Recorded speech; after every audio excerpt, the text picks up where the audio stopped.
മൊട്ടക്കുന്നുകൾക്ക് മുകളിൽ പച്ച പുതച്ച തേയിലത്തോട്ടം. എസ്റ്റേറ്റിലേക്കുള്ള ചെമ്മൺ പാതയിൽ പോക്കുവെയിൽ വീണുകിടന്നു.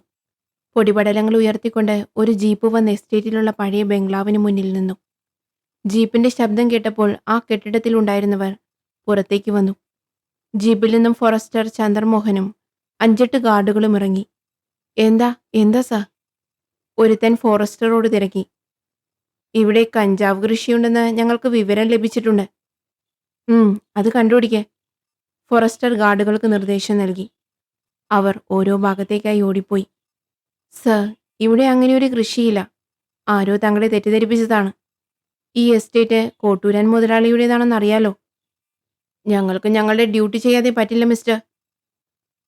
സാറേ, കോട്ടൂരാൻ മുതലാളി ആരാണെന്നറിയാമോ? യു ബ്ലഡി, നീ എന്നെ ഭീഷണിപ്പെടുത്തുകയാണോ? ചന്ദ്രമോഹൻ അവന്റെ ഷർട്ട് കുത്തിപ്പിടിച്ചു. സർ, നമ്മൾ അന്വേഷിച്ചു വന്നത് കണ്ടെത്തി. ഒരു ഗാർഡ് ഓടി വന്ന് പറഞ്ഞു. എവിടെയാണ് തോട്ടം? ദാ ആ കാണുന്ന മലഞ്ചെരുവിൽ. ഗാർഡ് ദൂരേക്ക് കൈ ചൂണ്ടി. ശരി, വരൂ. ഗാർഡിനോടൊന്നിച്ച് ഫോറസ്റ്റർ അങ്ങോട്ടേക്ക് പോയി. തുലച്ചു. വേഗം മുതലാളി വിവരം അറിയിക്കണം. ഒരുത്തൻ ആന്റണി കോട്ടൂരാനും ഫോൺ ചെയ്യാൻ അകത്തേക്ക് ഓടി. അരമണിക്കൂർ കൊണ്ട് തേയിലച്ചെടികൾക്കിടയിൽ രഹസ്യമായി വളർത്തിയ ലക്ഷങ്ങൾ വില വരുന്ന കഞ്ചാവ് ചെടികൾ ഫോറസ്റ്റർ ചന്ദ്രമോഹനും ഗാർഡുകളും ചേർന്ന് വെട്ടി നശിപ്പിച്ചു. ഫോറസ്റ്റർ തിരിച്ചു വരുമ്പോൾ ബംഗ്ലാവിന്റെ മുറ്റത്ത് ഒരു ടാറ്റ എസ്റ്റേറ്റ് കിടപ്പുണ്ടായിരുന്നു. ഹലോ, ഫോറസ്റ്റർ ചന്ദ്രമോഹനല്ലേ? താങ്കളുടെ ഡ്യൂട്ടി കഴിഞ്ഞു കാണുമല്ലോ. ആ ശബ്ദം കേട്ട് ഫോറസ്റ്റർ തിരിഞ്ഞു നോക്കി. സിൽക്ക് ജുബയും മുണ്ടും ധരിച്ച് ഒരു മധ്യവയസ്കൻ പുഞ്ചിരിച്ചുകൊണ്ട് നിൽക്കുന്നു. അത് ആന്റണി കോട്ടൂരാനായിരുന്നു. നാട്ടുകാർക്ക് പ്രിയപ്പെട്ട ആന്റണി ചായൻ. അതെ, എന്റെ ഡ്യൂട്ടി കഴിഞ്ഞു. അതേ ശബ്ദത്തിൽ തന്നെ ഫോറസ്റ്റർ മറുപടി കൊടുത്തു. എന്നിട്ട് ജീപ്പിന്റെ അടുത്തേക്ക് നടന്നു. നിൽക്ക്, തന്റെ ഡ്യൂട്ടി ഉടൻ കഴിയും. സർവീസിൽ നിന്നല്ല, ജീവിതത്തിൽ നിന്ന്. താൻ എനിക്ക് എത്ര ലക്ഷമാടോ നഷ്ടം വരുത്തിയേ? താൻ ഒരുത്തം വിചാരിച്ചാ ഈ നാട് നന്നാക്കാൻ പറ്റൂ? മിസ്റ്റർ ആന്റണി കോട്ടൂരാൻ, ഈ യൂണിഫോം ധരിക്കുന്നിടത്തോളം കാലം ഇതിനോട് വിശ്വസ്ത പുലർത്തിയേ പറ്റൂ. വരട്ടെ.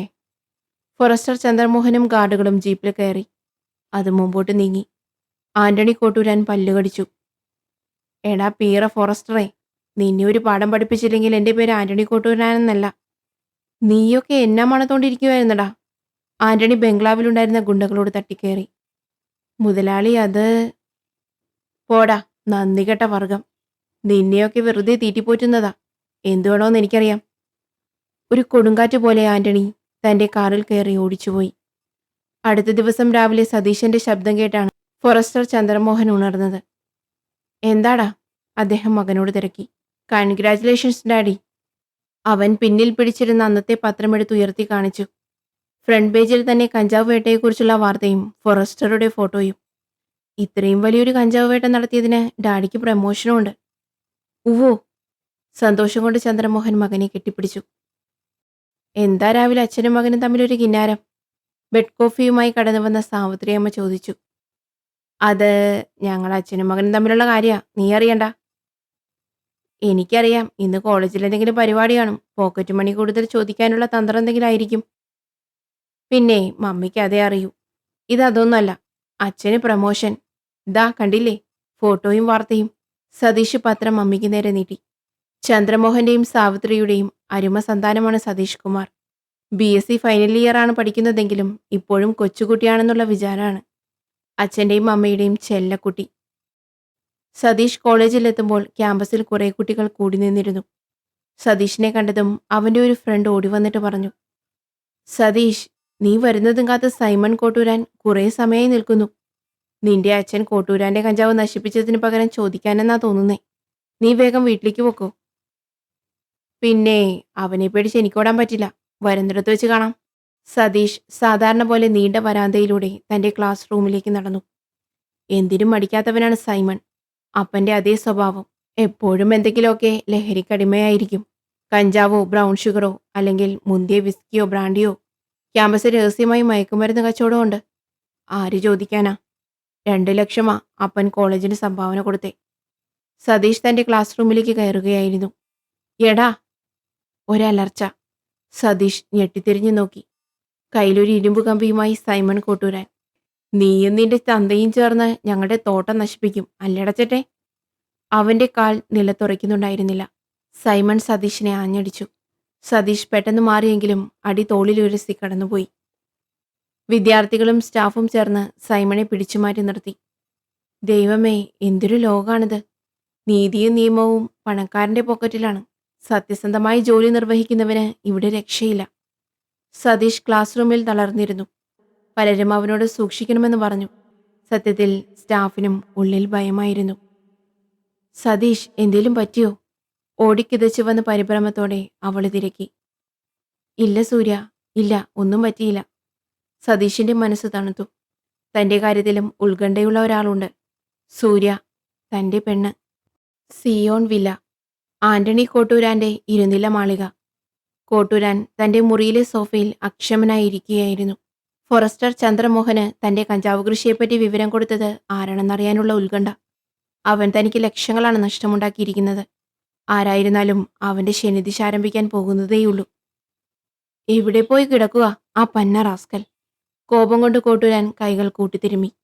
ചായയുമായി വന്ന അച്ചാമ്മ ഭർത്താവിന്റെ ഭാവം കണ്ട് അമ്പരന്നു. നിങ്ങൾ എന്താ മനുഷ്യ വാലിന് തീപിടിച്ച മാതിരി ഇരിക്കുന്നേ? നിന്റെ പൊയ്ക്കോണെന്റെ മുമ്പീന്ന്. ആന്റണിയുടെ കോപം ഭാര്യയ്ക്ക് നേരെയായി.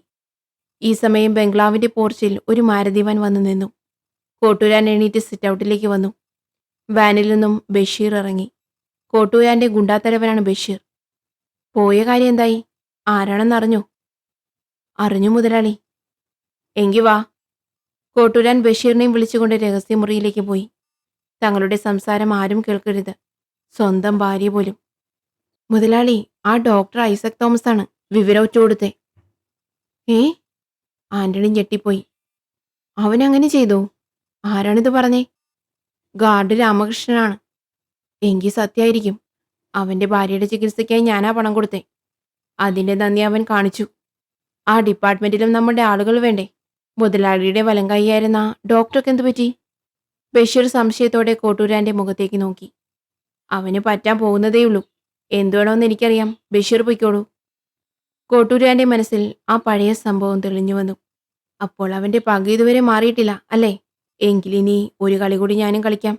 അവൻ കളി പഠിച്ചിട്ടില്ല, ഞാൻ പഠിപ്പിക്കും. സൈമൺ തന്റെ മുറിയിൽ ഒരു വാരിക വായിച്ചുകൊണ്ട് കിടക്കുമായിരുന്നു. ചേട്ടാ, ചേട്ടനെ ഡാഡി വിളിക്കുന്നു. അയാളുടെ ഇളയ സഹോദരി ബിൻസി വന്ന് പറഞ്ഞു.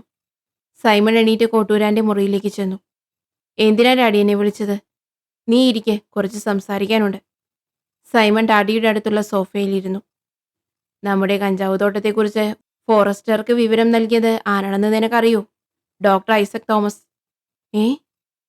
കഴിഞ്ഞ ദിവസം കോളേജിൽ വെച്ചുണ്ടായ സംഭവം സൈമൺ ഓർമ്മിപ്പിച്ചു. മകന് ബ്രൗൺ ഷുഗർ ബിസിനസ്, തന്തയ്ക്ക് കഞ്ചാവ് തോട്ടം. ഡോക്ടറിന്റെ മകൻ എബിയത് പറഞ്ഞപ്പോൾ തീരെ കണക്കാക്കിയില്ല. കൂട്ടുകാരന്റെ തമാശയായിട്ടാണ് കരുതിയത്. പലപ്പോഴും അവൻ തന്നോട് മുനവെച്ചാണ് സംസാരിക്കാറ്. തന്റെ ഡാഡിയും അവന്റെ അപ്പൻ ഡോക്ടറും തമ്മിലുള്ള ആ പഴയ പ്രശ്നം കൊണ്ടായിരിക്കാമെന്ന് പലപ്പോഴും ഞാൻ വിചാരിച്ചത്. അതുകൊണ്ട് മാത്രമാണ് ഞാൻ ക്ഷമിച്ചതും. നീ എന്താ ആലോചിക്കുന്നേ? കോട്ടൂരാന്റെ ശബ്ദം സൈമന്റെ ചിന്തയിൽ നിന്നുയർത്തി. ഒന്നുമില്ല. നമുക്ക് ലക്ഷങ്ങൾ നഷ്ടപ്പെട്ടപ്പോൾ അവന് കോടികൾ നഷ്ടപ്പെടണം. ഇതൊരു പഴയ കണക്ക് തീർക്കൽ കൂടിയാണ്. ഡാഡി, അതിന് ഞാനെന്ത് ചെയ്യണം? നിനക്കും പലതും ചെയ്യാൻ കഴിയും. ആ ഫോറസ്റ്ററെയും ഒരു പാഠം പഠിപ്പിക്കണം. കോട്ടൂരാനോട് കളിക്കുന്നവനൊക്കെ അത് മനഃപ്പാടമായിരിക്കുകയും വേണം. നിന്റെ കോളേജിൽ തന്നെയല്ലേ അവന്മാരുടെ മക്കൾ പഠിക്കുന്നേ? അതെ. വളരെ നല്ലത്. അവരിലൂടെ വേണം നമുക്ക് കണക്കുകൾ തീർക്കാൻ. ആദ്യത്തെ കരുനീക്കം. ലിസിമോൾ നമ്മെ വിട്ടുപിരിയാൻ കാരണം അവനാണ്, ആ ഡോക്ടർ ഐസക്. അത് പറഞ്ഞപ്പോൾ കോട്ടൂരാന്റെ മുഖത്തെ മാംസപേശികൾ വലിഞ്ഞു മുറുകി. കുറേ നിഴൽ ചിത്രങ്ങൾ അയാളുടെ തലയ്ക്കുള്ളിൽ മിന്നിമറഞ്ഞു. കോട്ടൂരാൻ എണീറ്റ് കബോർഡ് തുറന്ന് മദ്യക്കുപ്പിയെടുത്ത് വെള്ളം ചേർക്കാതെ ഒരു ലാർജ് അകത്താക്കി. നീ കോളേജ് ഇലക്ഷന് മത്സരിക്കുന്നുണ്ടെന്നല്ലേ പറഞ്ഞേ? അതെ. എങ്കിൽ ഇലക്ഷൻ ഒരു മറയാക്കി മാറ്റണം. ഞാൻ പറയുന്നത് നിനക്ക് മനസ്സിലാവുന്നുണ്ടോടാ? ഉണ്ട് ഡാഡി. ആ, എങ്കി പോക്കോ. സൈമൺ കോട്ടൂരാൻ അന്ന് ഉറങ്ങാൻ കിടന്നത് വ്യക്തമായൊരു തീരുമാനത്തോടെയായിരുന്നു. ചതിക്ക് പകരം ചതി. അടുത്ത ദിവസം രാവിലെ സൈമന്റെ ബൈക്ക് നരേന്ദ്രന്റെ ഐസ്ക്രീം പാർലറിലേക്കാണ് പാഞ്ഞത്. ബൈക്ക് സ്റ്റാൻഡിൽ വെച്ച ശേഷം സൈമൺ ചുറ്റുപാടും ഒന്ന് കണ്ണോടിച്ചു. ഒഴിഞ്ഞ മേശയ്ക്ക് പിന്നിലിരിക്കുന്ന അപരിചിതനെ അയാൾ കണ്ടു. അതുതന്നെ. സൈമൺ അയാൾക്ക് സമീപം ചെന്നു. ഡോൾഫിൻ, സൈമൺ പറഞ്ഞു. സീഗർ, ആ അപരിചിതൻ മന്ത്രിച്ചു. ഇരുവരും ഹസ്തദാനം നൽകിയ ശേഷം സെറ്റിയിലിരുന്നു. I am Chakrapani. അപരിചിതൻ സ്വയം പരിചയപ്പെടുത്തി. സൈമൺ തന്നെയും ചക്രപാണിക്ക് പരിചയപ്പെടുത്തി. ഇത്തവണ 1,00,000 സാധനമാണുള്ളേ, ചക്രപാണി പറഞ്ഞു. അറിയാം, കഴിഞ്ഞ പ്രാവശ്യത്തെക്കുറിച്ച് ബാക്കിയുണ്ട്. കച്ചവടം തീരെ മോശമായിരുന്നു. അല്പം സാവകാശം കൂടി തരണം. അത് പറഞ്ഞാൽ പറ്റില്ല. ചക്രപാണി തന്റെ തോളിൽ തൂക്കിയിരുന്ന ഗിറ്റാർ ബാഗ് എടുത്ത് സൈമന്റെ കയ്യിൽ കൊടുത്തു. ഇരുവരും ഹസ്തദാനം ചെയ്തു പിരിഞ്ഞു. സൈമൺ ബൈക്കിൽ കയറി സ്റ്റാർട്ട് ചെയ്യുകയായിരുന്നു. പെട്ടെന്നാണ് 2 പോലീസ് ജീപ്പുകൾ പാർലറിന്റെ മുമ്പിൽ ഒരലർച്ചയോടെ ബ്രേക്കിട്ടത്. സൈമൺ ബൈക്കിൽ നിന്ന് ഇറങ്ങിയോടി. അപ്പോഴേക്കും ചക്രപാണിയുടെ കാർ പാഞ്ഞകന്നിരുന്നു. Don't move, I will shoot you. Circle inspector James Mathew ഉറയിൽ നിന്നും റിവോൾവർ എടുത്ത് വിളിച്ചു പറഞ്ഞുകൊണ്ട് ജീപ്പിൽ നിന്നും ചാടിയിറങ്ങി. സൈമണ് പിടികൊടുക്കലേ മാർഗമുണ്ടായിരുന്നുള്ളൂ. പോലീസ് അയാളെ അറസ്റ്റ് ചെയ്ത് ജീപ്പിൽ കയറ്റി. ഫോൺ ബെല്ലടിക്കുന്നത് കേട്ട് റിസീവർ എടുത്ത് ആന്റണി കോട്ടൂരാൻ ആ വാർത്ത കേട്ട് ഞെട്ടിപ്പോയി. സൈമണെ പോലീസ് അറസ്റ്റ് ചെയ്തെന്നോ? കോട്ടൂരാന് ആ വാർത്ത വിശ്വസിക്കാൻ കഴിഞ്ഞില്ല. പക്ഷേ തന്നോട് കൂറുള്ള ഒരു കോൺസ്റ്റബിളാണ് വിളിച്ചു പറഞ്ഞത്. അതുകൊണ്ട് വിശ്വസിക്കാതിരിക്കാനും കഴിഞ്ഞില്ല. പെട്ടെന്ന് തന്നെ കോട്ടൂരാൻ തന്റെ കാറിൽ കയറി ഓടിച്ചുപോയി. പുതുതായി ചാർജ് എടുത്ത സർക്കിളാണെന്ന് ആ കോൺസ്റ്റബിൾ പറഞ്ഞേ. Circle inspector James Mathew. നിനക്കാരാടാ ബ്രൗൺ ഷുഗർ പാക്കറ്റ് തരുന്നേ? CI ജെയിംസ് മാത്യു നയത്തിൽ സൈമനോട് ചോദിച്ചു. സൈമൺ മിണ്ടാതെ നിന്നതേയുള്ളൂ. കോൺസ്റ്റബിൾ ചെല്ലപ്പൻ കണ്ണുകൊണ്ടെന്തോ സജ്ഞത കാണിച്ചു. ഡാഡിയെ വിവരമറിയിച്ചിട്ടുണ്ടെന്ന് സൈമന് മനസ്സിലായി. നീ പറയില്ല അല്ലേട നായേ? ഇൻസ്പെക്ടറുടെ ആക്രമണം പെട്ടെന്നായിരുന്നു. അയ്യോ! സൈമൺ ചുരുണ്ടുകൂടി നിലത്തേക്ക് വീണു. സർ, അയാളെ തല്ലരുത്. കോട്ടൂരാൻ മുതലാളിയുടെ മകനാണ്. അദ്ദേഹം വിചാരിച്ചാൽ നാളെ ഗോകർണത്തേക്കായിരിക്കും ജോലി, ഹെഡ് കോൺസ്റ്റബിൾ പറഞ്ഞു. ഷട്ടപ്പ്. CIയുടെ ഭാവം കണ്ട് ആ കോൺസ്റ്റബിൾ വിറച്ചുപോയി. സർ. പെട്ടെന്ന് സർക്കിളിന്റെ മേശപ്പുറത്തിരുന്ന ടെലിഫോൺ ശബ്ദിച്ചു. അദ്ദേഹം റിസീവർ എടുത്തു. Hello, circle inspector James Mathew here. Yes sir. Okay sir. അദ്ദേഹം ദേഷ്യത്തോടെ റിസീവർ ക്രാഡിലേക്കിട്ടു. അത് കണ്ടപ്പോൾ സൈമന്റെ മുഖത്തൊരു പുഞ്ചിരി വിടർന്നു. DYSP ദേവദാസിന്റെ കോളായിരുന്നു അത്. സൈമണെ വിട്ടയക്കാൻ, കേസ് ചാർജ് ചെയ്യേണ്ടെന്ന്. താനിരിക്കുന്ന കസേരയോടും ഇട്ടിരിക്കുന്ന കുപ്പായത്തിനോടും ജെയിംസ് മാത്യുവിന് പുച്ഛം തോന്നി. ഇവിടെ മനസാക്ഷിയോട് നീതി നടത്താൻ സാധ്യമല്ല. മനസാക്ഷി പോക്കറ്റിലിടാൻ കഴിയാത്തതുകൊണ്ടായിരുന്നു തനിക്ക് ഇങ്ങോട്ടേക്ക് ട്രാൻസ്ഫർ. പക്ഷേ പണമുള്ളവനാണ് നിയമം, അവനാണ് ഭരണം നടത്തുന്നത്. കോൺസ്റ്റബിൾ, ഇയാളുടെ ഒപ്പ് വാങ്ങിയ ശേഷം വിട്ടേക്ക്. ജെയിംസ് മാത്യു തിരിഞ്ഞു നോക്കിയത് ആന്റണി കോട്ടൂരാന്റെ മുഖത്തേക്കാണ്. നമ്മൾ പരിചയപ്പെട്ടില്ല. ആന്റണി കോട്ടൂരാൻ എന്ന് പറയും. ചിലരൊക്കെ ആന്റണി ചായൻ എന്ന് വിളിക്കും. ഈ നിൽക്കുന്നത് എൻ്റെ മകനാണ്. നിങ്ങൾ അവനെ തല്ലിയല്ലേ? ഞാൻ അവനെ ഇതുവരെ ഒരു നുള്ളി നോവിച്ചിട്ട് പോലുമില്ല. അതിന് കുറവ് അറിയാനുണ്ട്. വരവിന്റെ ഉദ്ദേശം മനസ്സിലായി. മകനെ കൂട്ടിക്കൊണ്ടു പോയിക്കോ. അതിന് തന്റെ ഓശാൻ എനിക്ക് ആവശ്യമില്ല, അല്ലാതെ കൊണ്ടുപോകാൻ എനിക്കറിയാം. You bloody. ചൂടാകാതെ സാറേ. കുറെ ഇംഗ്ലീഷ് വാക്കുകൾ പഠിച്ചിട്ടുണ്ടെങ്കിൽ അത് സാറിന് നന്ന്. പക്ഷെ അതിപ്പോൾ ഉപയോഗിക്കേണ്ട കാര്യമില്ലല്ലോ. ഇറങ്ങിപ്പോടോ. CI ചാടി എണീറ്റു. ഈ കസേരയിലിരുന്നവരാരും എന്നോടിങ്ങനെ പറഞ്ഞിട്ടില്ല. പറഞ്ഞവരാരും 4 ദിവസം തികച്ചിരുന്നിട്ടുമില്ല. പിന്നല്ലേ താൻ. ഭീഷണിയായിരിക്കും. അതെ. Get out. തന്നെ ഇനിയും എന്റെ കൈ കിട്ടും. അപ്പോ കാണാം. അന്ന് താൻ ജീവനോടെ കാണുമെന്ന് എന്താണ് ഇത്ര ഉറപ്പ്? കോട്ടൂരാനും വിട്ടുകൊടുക്കാൻ തയ്യാറായില്ല. ഫറാസ്കൽ. CIയുടെ കൈപ്പടം കോട്ടൂരാന്റെ കവളത്ത് വീണു. പണം കണ്ടാൽ വാലാട്ടുന്ന പട്ടിയാണ് ഞാനെന്ന് താൻ കരുതിയോ? നീ എന്നെ തല്ലിയല്ലേ? ഇതിനു പകരം ഞാൻ കാണിച്ചു തരാം. നീ ഒരു പുല്ലും കാണിക്കില്ല. കാണാം. ശരി, കാണാം. വാടാ. ആന്റണി കോട്ടൂരാൻ മകനെയും വിളിച്ചുകൊണ്ട് കാറിൽ കയറി. കാർ ഒരു കൊടുങ്കാറ്റിന്റെ വേഗത്തിൽ പാഞ്ഞുപോയി. സർ, അയാൾ എന്തു ചെയ്യാൻ മടിക്കാത്തവനാണ്. ഒരു പറ്റം ഗുണ്ടകളെ തീറ്റിപ്പൂറ്റുന്നുണ്ട്. സാറ് സൂക്ഷിക്കണം, ഒരു കോൺസ്റ്റബിൾ പറഞ്ഞു. എടോ, ഞാൻ അമ്മയുടെ വയറ്റിലോട്ട് തിരിച്ചു ചെല്ലാമെന്ന് വാക്കൊന്നും കൊടുത്തിട്ടില്ല. സത്യത്തിൽ ഇവനെപ്പോലെ ഉള്ളവരാണ് ഈ നാടിന്റെ ശാപം. ഇവനെയൊക്കെ വെടിവെച്ച് കൊല്ലണം.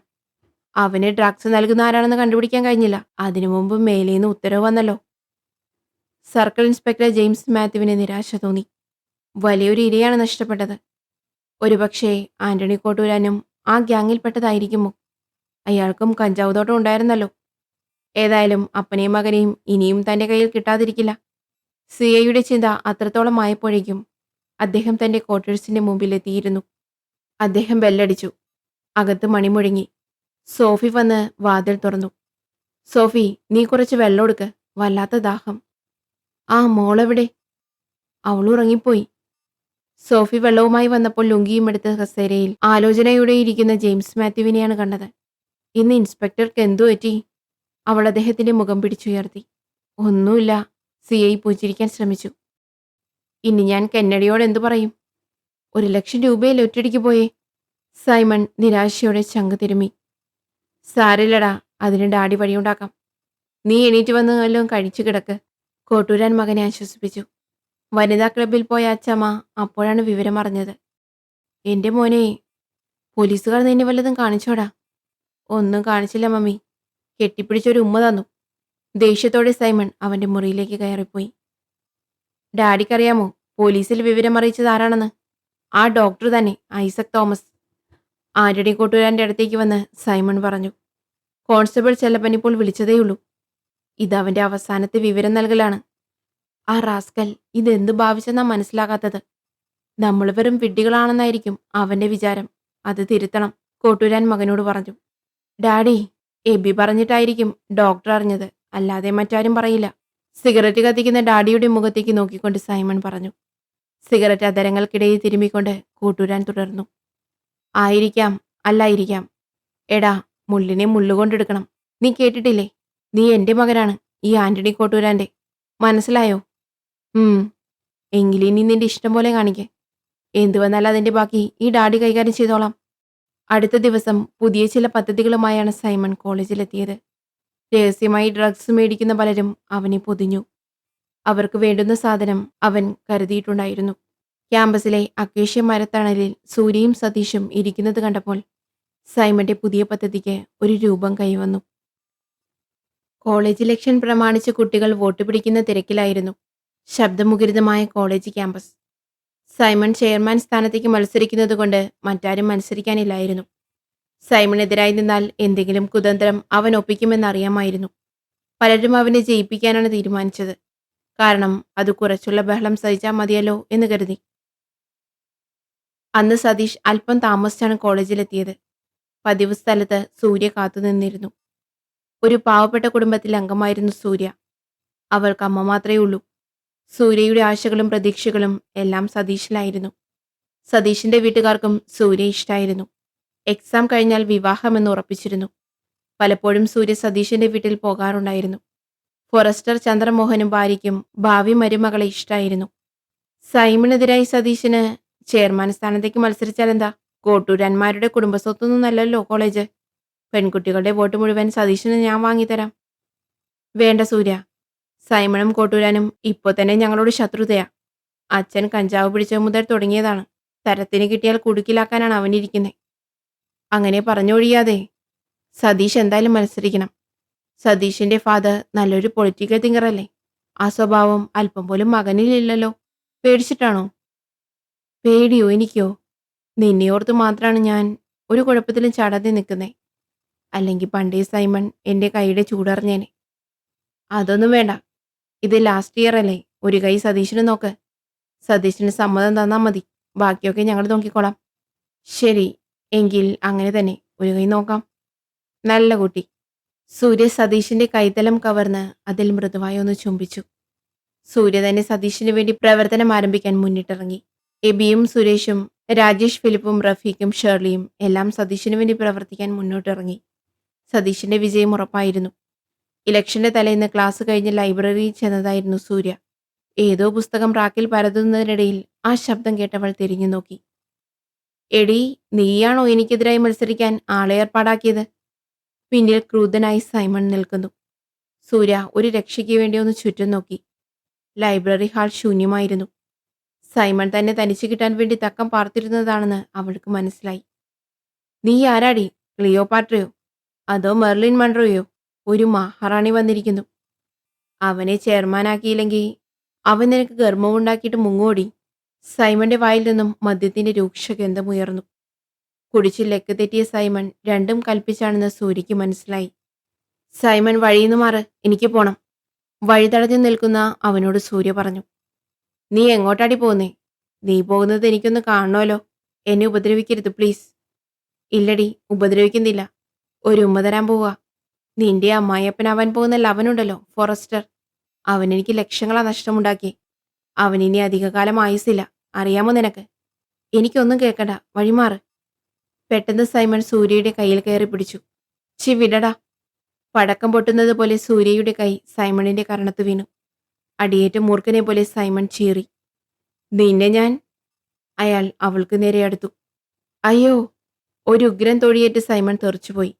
സൂര്യ തിരിഞ്ഞു നോക്കി. പിന്നിൽ സംഹാരരുദ്രനെ പോലെ സതീഷ് നിൽക്കുന്നു. സൈമൺ ചാടി എഴുന്നേറ്റു. അവന്റെ കയ്യിൽ അപ്പോഴൊരു സൈക്കിൾ ചെയിൻ ഉണ്ടായിരുന്നു. ഇലക്ഷൻ പ്രമാണിച്ച് കരുതി വെച്ചതായിരുന്നു അത്. സതീഷിന്റെ നേരെ സൈമൺ സൈക്കിൾ ചെയിൻ ആഞ്ഞു വീശി. അയ്യോ!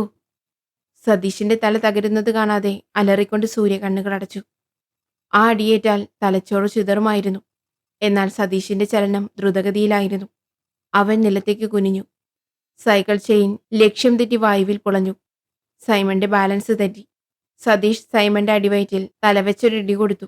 ഒരലർച്ചയോടെ സൈമൺ നിലത്ത് വീണു. സതീഷ് ചാടി എഴുന്നേറ്റു. സൈക്കിൾ ചെയിൻ അവന്റെ കയ്യിലായിരുന്നു. കലി തീരുവോളം സതീഷ് സൈമണിനെ തല്ലി. സതീഷ് നിർത്ത്, അല്ലെങ്കിൽ കൊലയ്ക്ക് സമാധാനം പറയേണ്ടി വരും. സൂര്യ ചെയിൻ പിടിച്ചു വാങ്ങി ദൂരേക്കെറിഞ്ഞു. മറ്റു കുട്ടികൾ ഓടിക്കൂടുമ്പോഴേക്കും സൂര്യയും സതീഷും കോളേജ് ക്യാമ്പസ് വിട്ടുപോയിരുന്നു. സൈമന്റെ ശരീരം മുഴുവൻ ചോരയും പരിക്കുകളുമായിരുന്നു. അടുത്ത ദിവസം ഇലക്ഷന്റെ ഫലപ്രഖ്യാപനം വന്നു. സതീഷ് ജയിച്ചു. ആശുപത്രി കിടക്കയിൽ വെച്ചാണ് സൈമൺ വിവരമറിഞ്ഞത്. അവൻ പല്ല് ഞെരിച്ചു. സൈമൺ കൊട്ടുരാൻ ഇത് കണ്ടൊന്നും തോറ്റു പിന്മാറില്ല. സതീഷ്, സൂര്യ, നിങ്ങൾക്കുള്ളത് ഞാൻ തരാം, കാത്തിരുന്നോ. ഒരാഴ്ചയ്ക്ക് ശേഷം സൈമൺ ഡിസ്ചാർജായി. വിവരമറിഞ്ഞ കൂട്ടുകാർ സതീഷിനോട് പറഞ്ഞു, നീ സൂക്ഷിക്കണം സതീഷ്. അടിയേറ്റ പാമ്പാണവൻ. എന്തും ചെയ്യാൻ മടിക്കില്ല. തോൽവി അവന്റെ പക വർദ്ധിപ്പിച്ചിട്ടുണ്ട്. അവൻ എൻ്റെ ഒരു രോമം പറിക്കില്ല. ഇപ്പം മനസ്സിലായി കാണും ഞാൻ ആരാണെന്ന്. സൂര്യയും സതീഷിനോട് സൂക്ഷിക്കണമെന്ന് പറഞ്ഞു. പക്ഷേ അവനത് നിസ്സാരമായി കളഞ്ഞു. അന്നൊരു ശനിയാഴ്ചയായിരുന്നു. സൂര്യ ട്യൂഷൻ കഴിഞ്ഞ് വരുമ്പോഴാണ് ഒരു കാറ് വന്ന് അവളുടെ മുമ്പിൽ ബ്രേക്ക് ചെയ്തത്. കാറിൽ നിന്നും സതീഷിന്റെ ക്ലാസ്മേറ്റ് സുരേഷ് ഇറങ്ങി. സൂര്യ, സതീഷിന്റെ അച്ഛന് സീരിയസാ. കോട്ടൂരാന്റെ ഗുണ്ടകൾ അടിച്ചെന്നാ കേട്ടെ. സൂര്യ വരുന്നു, ഞങ്ങൾ അങ്ങോട്ടേക്കാ. ശരി, ഞാനും വരാം. ഒന്നും ആലോചിക്കാതെ സൂര്യ കാറിൽ കയറി. കാറ് ചീറിപ്പാഞ്ഞു. കാർ ഒരു വളവ് തിരിഞ്ഞപ്പോഴാണ് സൂര്യ ഡ്രൈവറെ ശ്രദ്ധിച്ചത്. അവള് നടുങ്ങിപ്പോയി. സൈമൺ കോട്ടൂരാൻ. അതേടി, ഞാൻ തന്നെ. ഒടുവിൽ നീ എൻ്റെ കയ്യിൽ. ആക്സിലേറ്ററിൽ കാലമർത്തിക്കൊണ്ട് സൈമൺ പൊട്ടിച്ചിരിച്ചു. എടാ ദ്രോഹി, നീ എന്നെ ചതിക്കുകയായിരുന്നല്ലേ. അതെടി. നീ എന്താ വിചാരിച്ചേ? ഞാനെല്ലാം മറന്നൊന്നു. അങ്ങനെ മറക്കുന്നവനല്ലടി ഈ സൈമൺ കോട്ടൂരാൻ. എന്നെ തല്ലിയ കൈകൊണ്ട് ഞാൻ തലോടിപ്പിക്കും. അതാ സൈമൺ, മനസ്സിലായോ? സൂര്യ രക്ഷപ്പെടാൻ ഒരു മാർഗവും കാണാതെ കണ്ണുകൾ അടച്ചു. അവൻ പകപോക്കുകയാണ്. ഒരിക്കലും ജീവനോടെ അവന്റെ ലക്ഷ്യം സാധിക്കരുത്. കാറൊരു മലഞ്ചെരുവിലൂടെ ഓടിക്കൊണ്ടിരുന്നു. എതിരെ വന്ന ലോറിക്ക് സൈഡ് കൊടുക്കുമ്പോൾ കാറിന്റെ സ്പീഡ് അല്പം കുറഞ്ഞു. ആ തക്കത്തിന് ഡോറ് തള്ളി തുറന്ന് സൂര്യ പുറത്തേക്ക് എടുത്തു ചാടി. താഴോട്ട് ചരിവായിരുന്നു. അവൾ ഉരുണ്ടുരുണ്ടു പോയി. സൈമൺ കാർ സഡൻ ബ്രേക്ക് ചെയ്തു. ടയർ റോഡിൽ ഉരഞ്ഞ് കത്തി. അന്തരീക്ഷത്തിൽ റബ്ബർ കത്തുന്ന രൂക്ഷഗന്ധമുയർന്നു. ഈ അവസരത്തിൽ ഡോർ തുറന്ന് സുരേഷ് ഇറങ്ങിയോടി. സൈമൺ പേടിപ്പിച്ചിട്ടാണ് ഈ നാടകം കളിക്കാൻ അവനെ കൂടി കാറിൽ കയറ്റിയത്. സൈമൺ ഒരു സിഗരറ്റ് കത്തിച്ച് ചുണ്ടിൽ വെച്ചുകൊണ്ട് ഡോർ തുറന്ന് പുറത്തേക്കിറങ്ങി. അയാൾ താഴേക്ക് നോക്കി. സൂര്യ കമിഴ്ന്നു കിടക്കുന്നത് കണ്ടു. സൈമൺ വളരെ ശ്രദ്ധയോടെ താഴേക്ക് ചെന്നു. എന്നിട്ട് അവളുടെ നാസികയിൽ കൈവച്ച് നോക്കി. നേരിയ തോതിൽ ശ്വാസോച്ഛ്വാസമുണ്ട്. സൂര്യയുടെ ശരീരത്തിന് പല ഭാഗത്തും മുറിവുകളുണ്ടായി. അതിലൂടെ ചോര ഒഴുകുന്നുണ്ടായിരുന്നു. സൈമൺ അവളെ കോരിയെടുത്ത് കാറിൽ കൊണ്ടുചെന്ന് കിടത്തി. കാറ് സ്റ്റാർട്ട് ചെയ്തു. അത് കഴുകന്മല ലക്ഷ്യമാക്കി പാഞ്ഞുപോയി. സൈമണിന്റെ കാർ എസ്റ്റേറ്റ് ബംഗ്ലാവിൽ എത്തുമ്പോൾ ബഷീറും പീറ്ററും അവിടെ കാത്തുനിൽപ്പുണ്ടായിരുന്നു. ചരക്കിനെ കിട്ടിയോ? സൈമണിനോട് ബഷീർ ചോദിച്ചു. പിന്നല്ലാതെ. എടാ, സൈമൺ വിചാരിച്ച കാര്യം ഇതുവരെ നടക്കാതിരുന്നിട്ടില്ല, മനസ്സിലായോ? എന്നിട്ട് എവിടെ? കാറിലുണ്ട്. കൊണ്ടുവരുന്ന വഴിക്ക് ചാടിപ്പോകാൻ നോക്കി. ഞാൻ വിടുമോ? അവിടെ ഇവിടെ ചില്ലറ മുറിവുകൾ പറ്റിയിട്ടുണ്ട്. ബോധമില്ല. ഓ, അത് സാരമില്ല, ബോധം തെളിയിക്കാൻ മരുന്നുണ്ട്, പീറ്റർ പറഞ്ഞു. നീ ചെന്ന് അവളെ എടുത്ത് ബെഡ്റൂമിൽ കൊണ്ടുവന്ന് കിടത്ത്. ബോധം ഞാൻ തെളിയിക്കാം, സൈമൺ പീറ്ററിനോട് പറഞ്ഞു. പീറ്റർ കാറിൽ നിന്നും വാടിയ താമരത്തണ്ട് പോലെ കിടക്കുന്ന സൂര്യയെ കോരിയെടുത്ത് ബെഡ്റൂമിൽ കൊണ്ടുചെന്ന് കിടത്തി. സൈമൺ മേശപ്പുറത്തിരുന്ന കൂജയിൽ നിന്നും കുറച്ച് വെള്ളമെടുത്ത് അവളുടെ മുഖത്ത് തളിച്ചു. ഒരു ഞരക്കത്തോടെ സൂര്യ കണ്ണു തുറന്നു. അവൾ ചുറ്റും മിഴിച്ചു നോക്കി. അമ്മേ, ഞാൻ എവിടെയാണ്? നടന്നതെല്ലാം സ്മൃതിപഥത്തിൽ കൊണ്ടുവരാൻ അവൾ ശ്രമിച്ചു. പെട്ടെന്ന് അവൾക്കെല്ലാം ഓർമ്മ വന്നു. നോ! സർവശക്തിയും എടുത്ത് സൂര്യ ചാടി എഴുന്നേറ്റു. കിടക്കടെ സൈമൺ മുരണ്ടു. പ്ലീസ് സൈമൺ, എന്നെ ഉപദ്രവിക്കരുതേ. ഒരു സഹോദരിയായിട്ടെങ്കിലും എന്നെ കാണണേ. അവൾ ആ മല്ലന്മാരുടെ നേരെ കൈകൾ കൂപ്പി കേണപേക്ഷിച്ചു. ലോകത്തിലെ എല്ലാ പെണ്ണുങ്ങളെയും സഹോദരിയായിട്ട് കരുതിയാൽ മാനവവംശം നിന്നു പോകില്ലേടി? പിന്നെ അയാൾ പറഞ്ഞത് ഒരു പച്ചത്തെറിയായിരുന്നു. പ്ലീസ് സൈമൺ, എന്നെയൊന്നും ചെയ്യല്ലേ. ഒരു വന്യമൃഗത്തിന്റെ ശൗര്യത്തോടെ സൈമൺ അവളുടെ മേലേക്ക് ചാടി വീണു. പെട്ടെന്ന് ബെഡ്റൂമിന്റെ വാതിൽ തകർന്നു. സൈമണും പീറ്ററും ബഷീറും ഞെട്ടിത്തിരിഞ്ഞു. പിന്നിൽ രൗദ്രഭാവത്തിൽ സതീഷ് നിൽക്കുന്നു. സതീഷിന്റെ തൊഴിയേറ്റ് വാതിൽപ്പാളി തകർത്തുകൊണ്ട് സൈമൺ പുറത്തെ വരാന്തയിൽ മുഖമടിച്ചു വീണു. അയാളുടെ വായിലെ 1-2 പല്ലുകൾ അടർന്നുപോയി.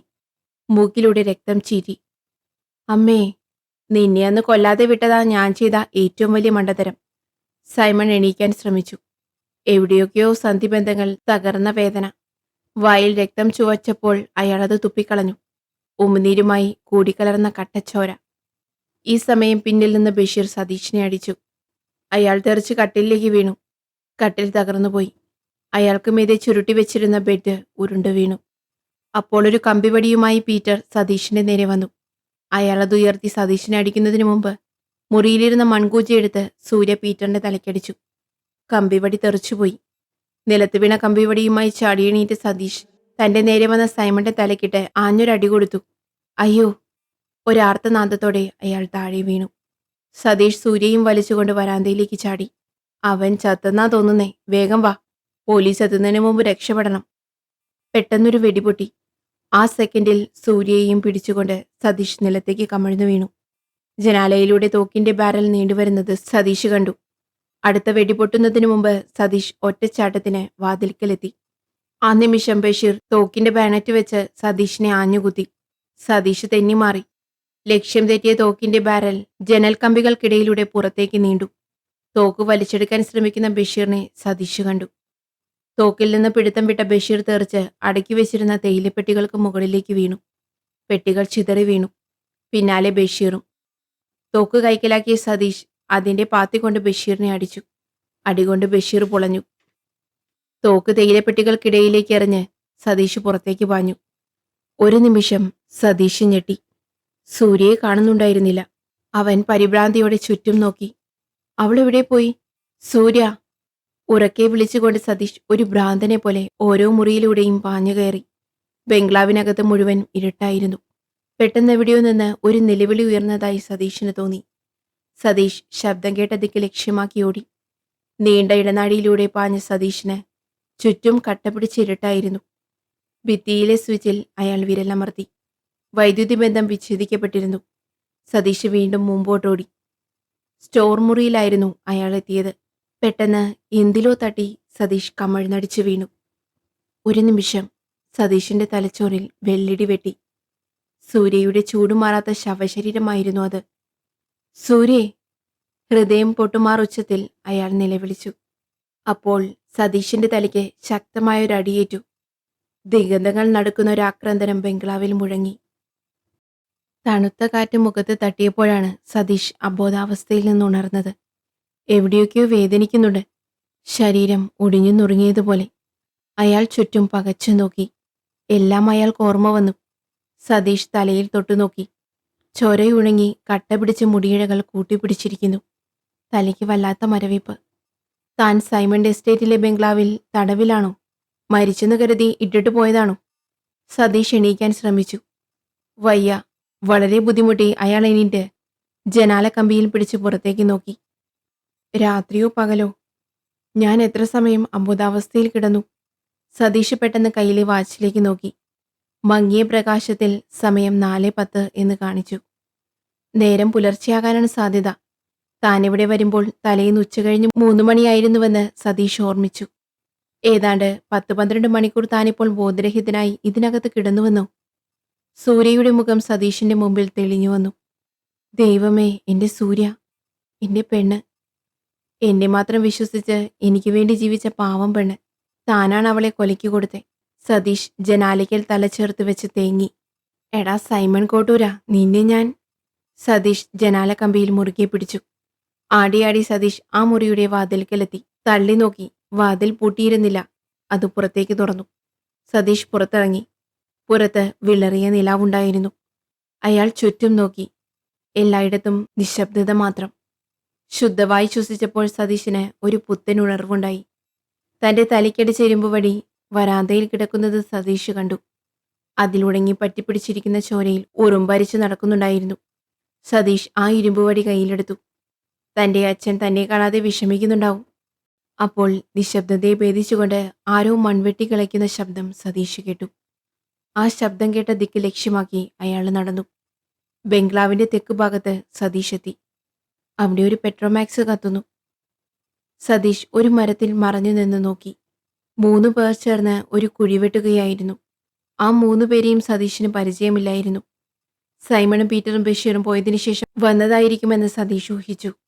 പെട്ടെന്ന് ആ കാഴ്ച കണ്ട് സതീഷ് ഞെട്ടിപ്പോയി. അവരുടെ അടുത്ത് ഒരു ചാക്ക് കെട്ട്.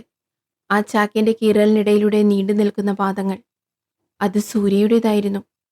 കുഴി വെട്ടിയ ശേഷം സൈമന്റെ ഗുണ്ടകൾ ചാക്ക് കെട്ട് കുഴിയിലിട്ട് ടിന്നിൽ കരുതിയിരുന്ന പെട്രോൾ അഴിച്ച് തീ കൊടുത്തു.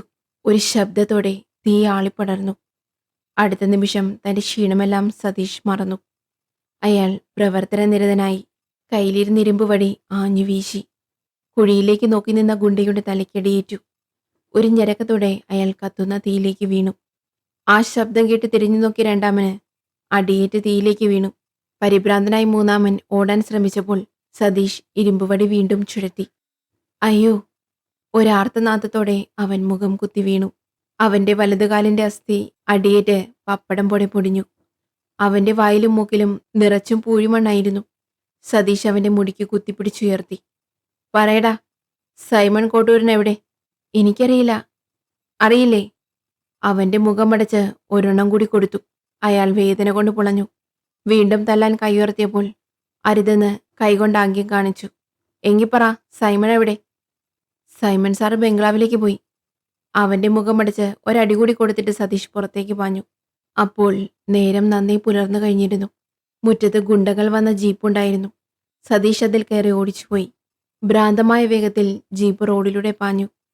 ആന്റണി കോട്ടൂരന്റെ സിയോൺ വില്ലയുടെ ഇരുമ്പ് ഗേറ്റ് തകർത്തുകൊണ്ട് സതീഷിന്റെ ജീപ്പ് പോർച്ചിന്റെ ഭിത്തിയിൽ ഇടിച്ചു നിന്നു. കമ്പിവടിയുമായി ചാടിയിറങ്ങിയ സതീഷ് സിറ്റ് ഔട്ടിൽ തൂക്കുമായി നിൽക്കുന്ന സൈമൺ കോട്ടൂരനെ കണ്ടു ഞെട്ടി. നേരം പുലർന്നു വരുമ്പോൾ ഡോക്ടർ ഐസക് തോമസിന്റെ വീടിന് മുമ്പിൽ ഒരു ഓട്ടോറിക്ഷ വന്നു നിന്നു. അതിൽ നിന്ന് സതീഷിന്റെയും എബിയുടെയും ക്ലാസ്മേറ്റ് സുരേഷ് ഇറങ്ങി. സൂര്യയെ തട്ടിക്കൊണ്ടുപോകാൻ സൈമൺ കരുവാക്കിയത് സുരേഷിനെ ആയിരുന്നല്ലോ. സുരേഷാണ് സതീഷിനോട് സൂര്യയെ സൈമൺ തട്ടിക്കൊണ്ടുപോയ വിവരം പറഞ്ഞത്. സുരേഷ് കോളിംഗ് ബെൽ അമർത്തി. എബിയുടെ സഹോദരി ഷേർലി കണ്ണു തിരുമ്പി വന്ന് വാതിൽ തുറന്നു. എന്താ സുരേഷ് രാവിലെ? എബി എവിടെ? ചേട്ടൻ എണീറ്റില്ല. എവിടെയാണ്? മുകളിലെ മുറിയിൽ. സുരേഷ് പെട്ടെന്ന് എബിയുടെ മുറിയിൽ ചെന്ന് അവനെ വിളിച്ചെഴുന്നേൽപ്പിച്ചു. എന്താ സുരേഷ് രാവിലെ? എന്തുണ്ടായി? സുരേഷിന്റെ മുഖഭാവത്തിൽ നിന്നും എന്തോ കുഴപ്പമുണ്ടെന്ന് എബി ഊഹിച്ചു. ആകെ കുഴപ്പാണ് എബി. സുരേഷ് തലേന്നുണ്ടായ സംഭവങ്ങൾ എബിയെ പറഞ്ഞു കേൾപ്പിച്ചു. സതീഷ് ഇതുവരെ എത്തിയിട്ടില്ലെന്നാണോ പറഞ്ഞത്? അതെ, ഞാൻ സതീഷിന്റെ വീട്ടിൽ നിന്നാ വരുന്നേ. അവന്റെ അച്ഛനാകെ പരിഭ്രാന്തിയിലാണ്. ഓഹോ, ഇന്നലെ അവൻ എങ്ങോട്ടാ പോയേ? കഴുകന്മല എസ്റ്റേറ്റിലേക്ക്. എബി പെട്ടെന്ന് ഡ്രസ്സ് മാറി പോകാൻ റെഡിയായി. ഷെർലി, ഞങ്ങൾ പുറത്തു പോന്നു. ഡാഡിയും മമ്മിയും എണീക്കുമ്പോൾ പറഞ്ഞേക്ക്. എബി ബൈക്ക് സ്റ്റാർട്ട് ചെയ്തു. സുരേഷ് പിന്നിൽ കയറി. ബൈക്ക് വേഗത്തിൽ പാഞ്ഞു. എബിയും സുരേഷും കോട്ടൂരാന്റെ കഴുകന്മല എസ്റ്റേറ്റിലെത്തി. പടയൊഴിഞ്ഞ പടക്കളം പോലെയായിരുന്നു ബംഗ്ലാവും പരിസരവും. സതീഷിന്റെ അടിയേറ്റ് കാല് തകർന്ന ഗുണ്ട അവിടെ അവശനിലയിൽ കിടപ്പുണ്ടായിരുന്നു. അവനിൽ നിന്നും എബിയും സുരേഷും കാര്യങ്ങൾ ഗ്രഹിച്ചു. കയറ്, എബി സുരേഷിനോട് പറഞ്ഞു. സുരേഷ് പിന്നിൽ കയറി. എബിയുടെ ബൈക്ക് കോട്ടൂരാന്റെ സിയോൺ വില്ല ലക്ഷ്യമാക്കി പാഞ്ഞു. പോർച്ചിലിടിച്ചു നിന്ന ജീപ്പിൽ നിന്നും കമ്പിവടിയുമായി സതീഷ് ചാടിയിറങ്ങി. എടാ, എന്റെ സൂര്യയെ നീയൊക്കെ കൂടി തിന്നില്ലേ? തൃപ്തിയായില്ലിട നിനക്ക്?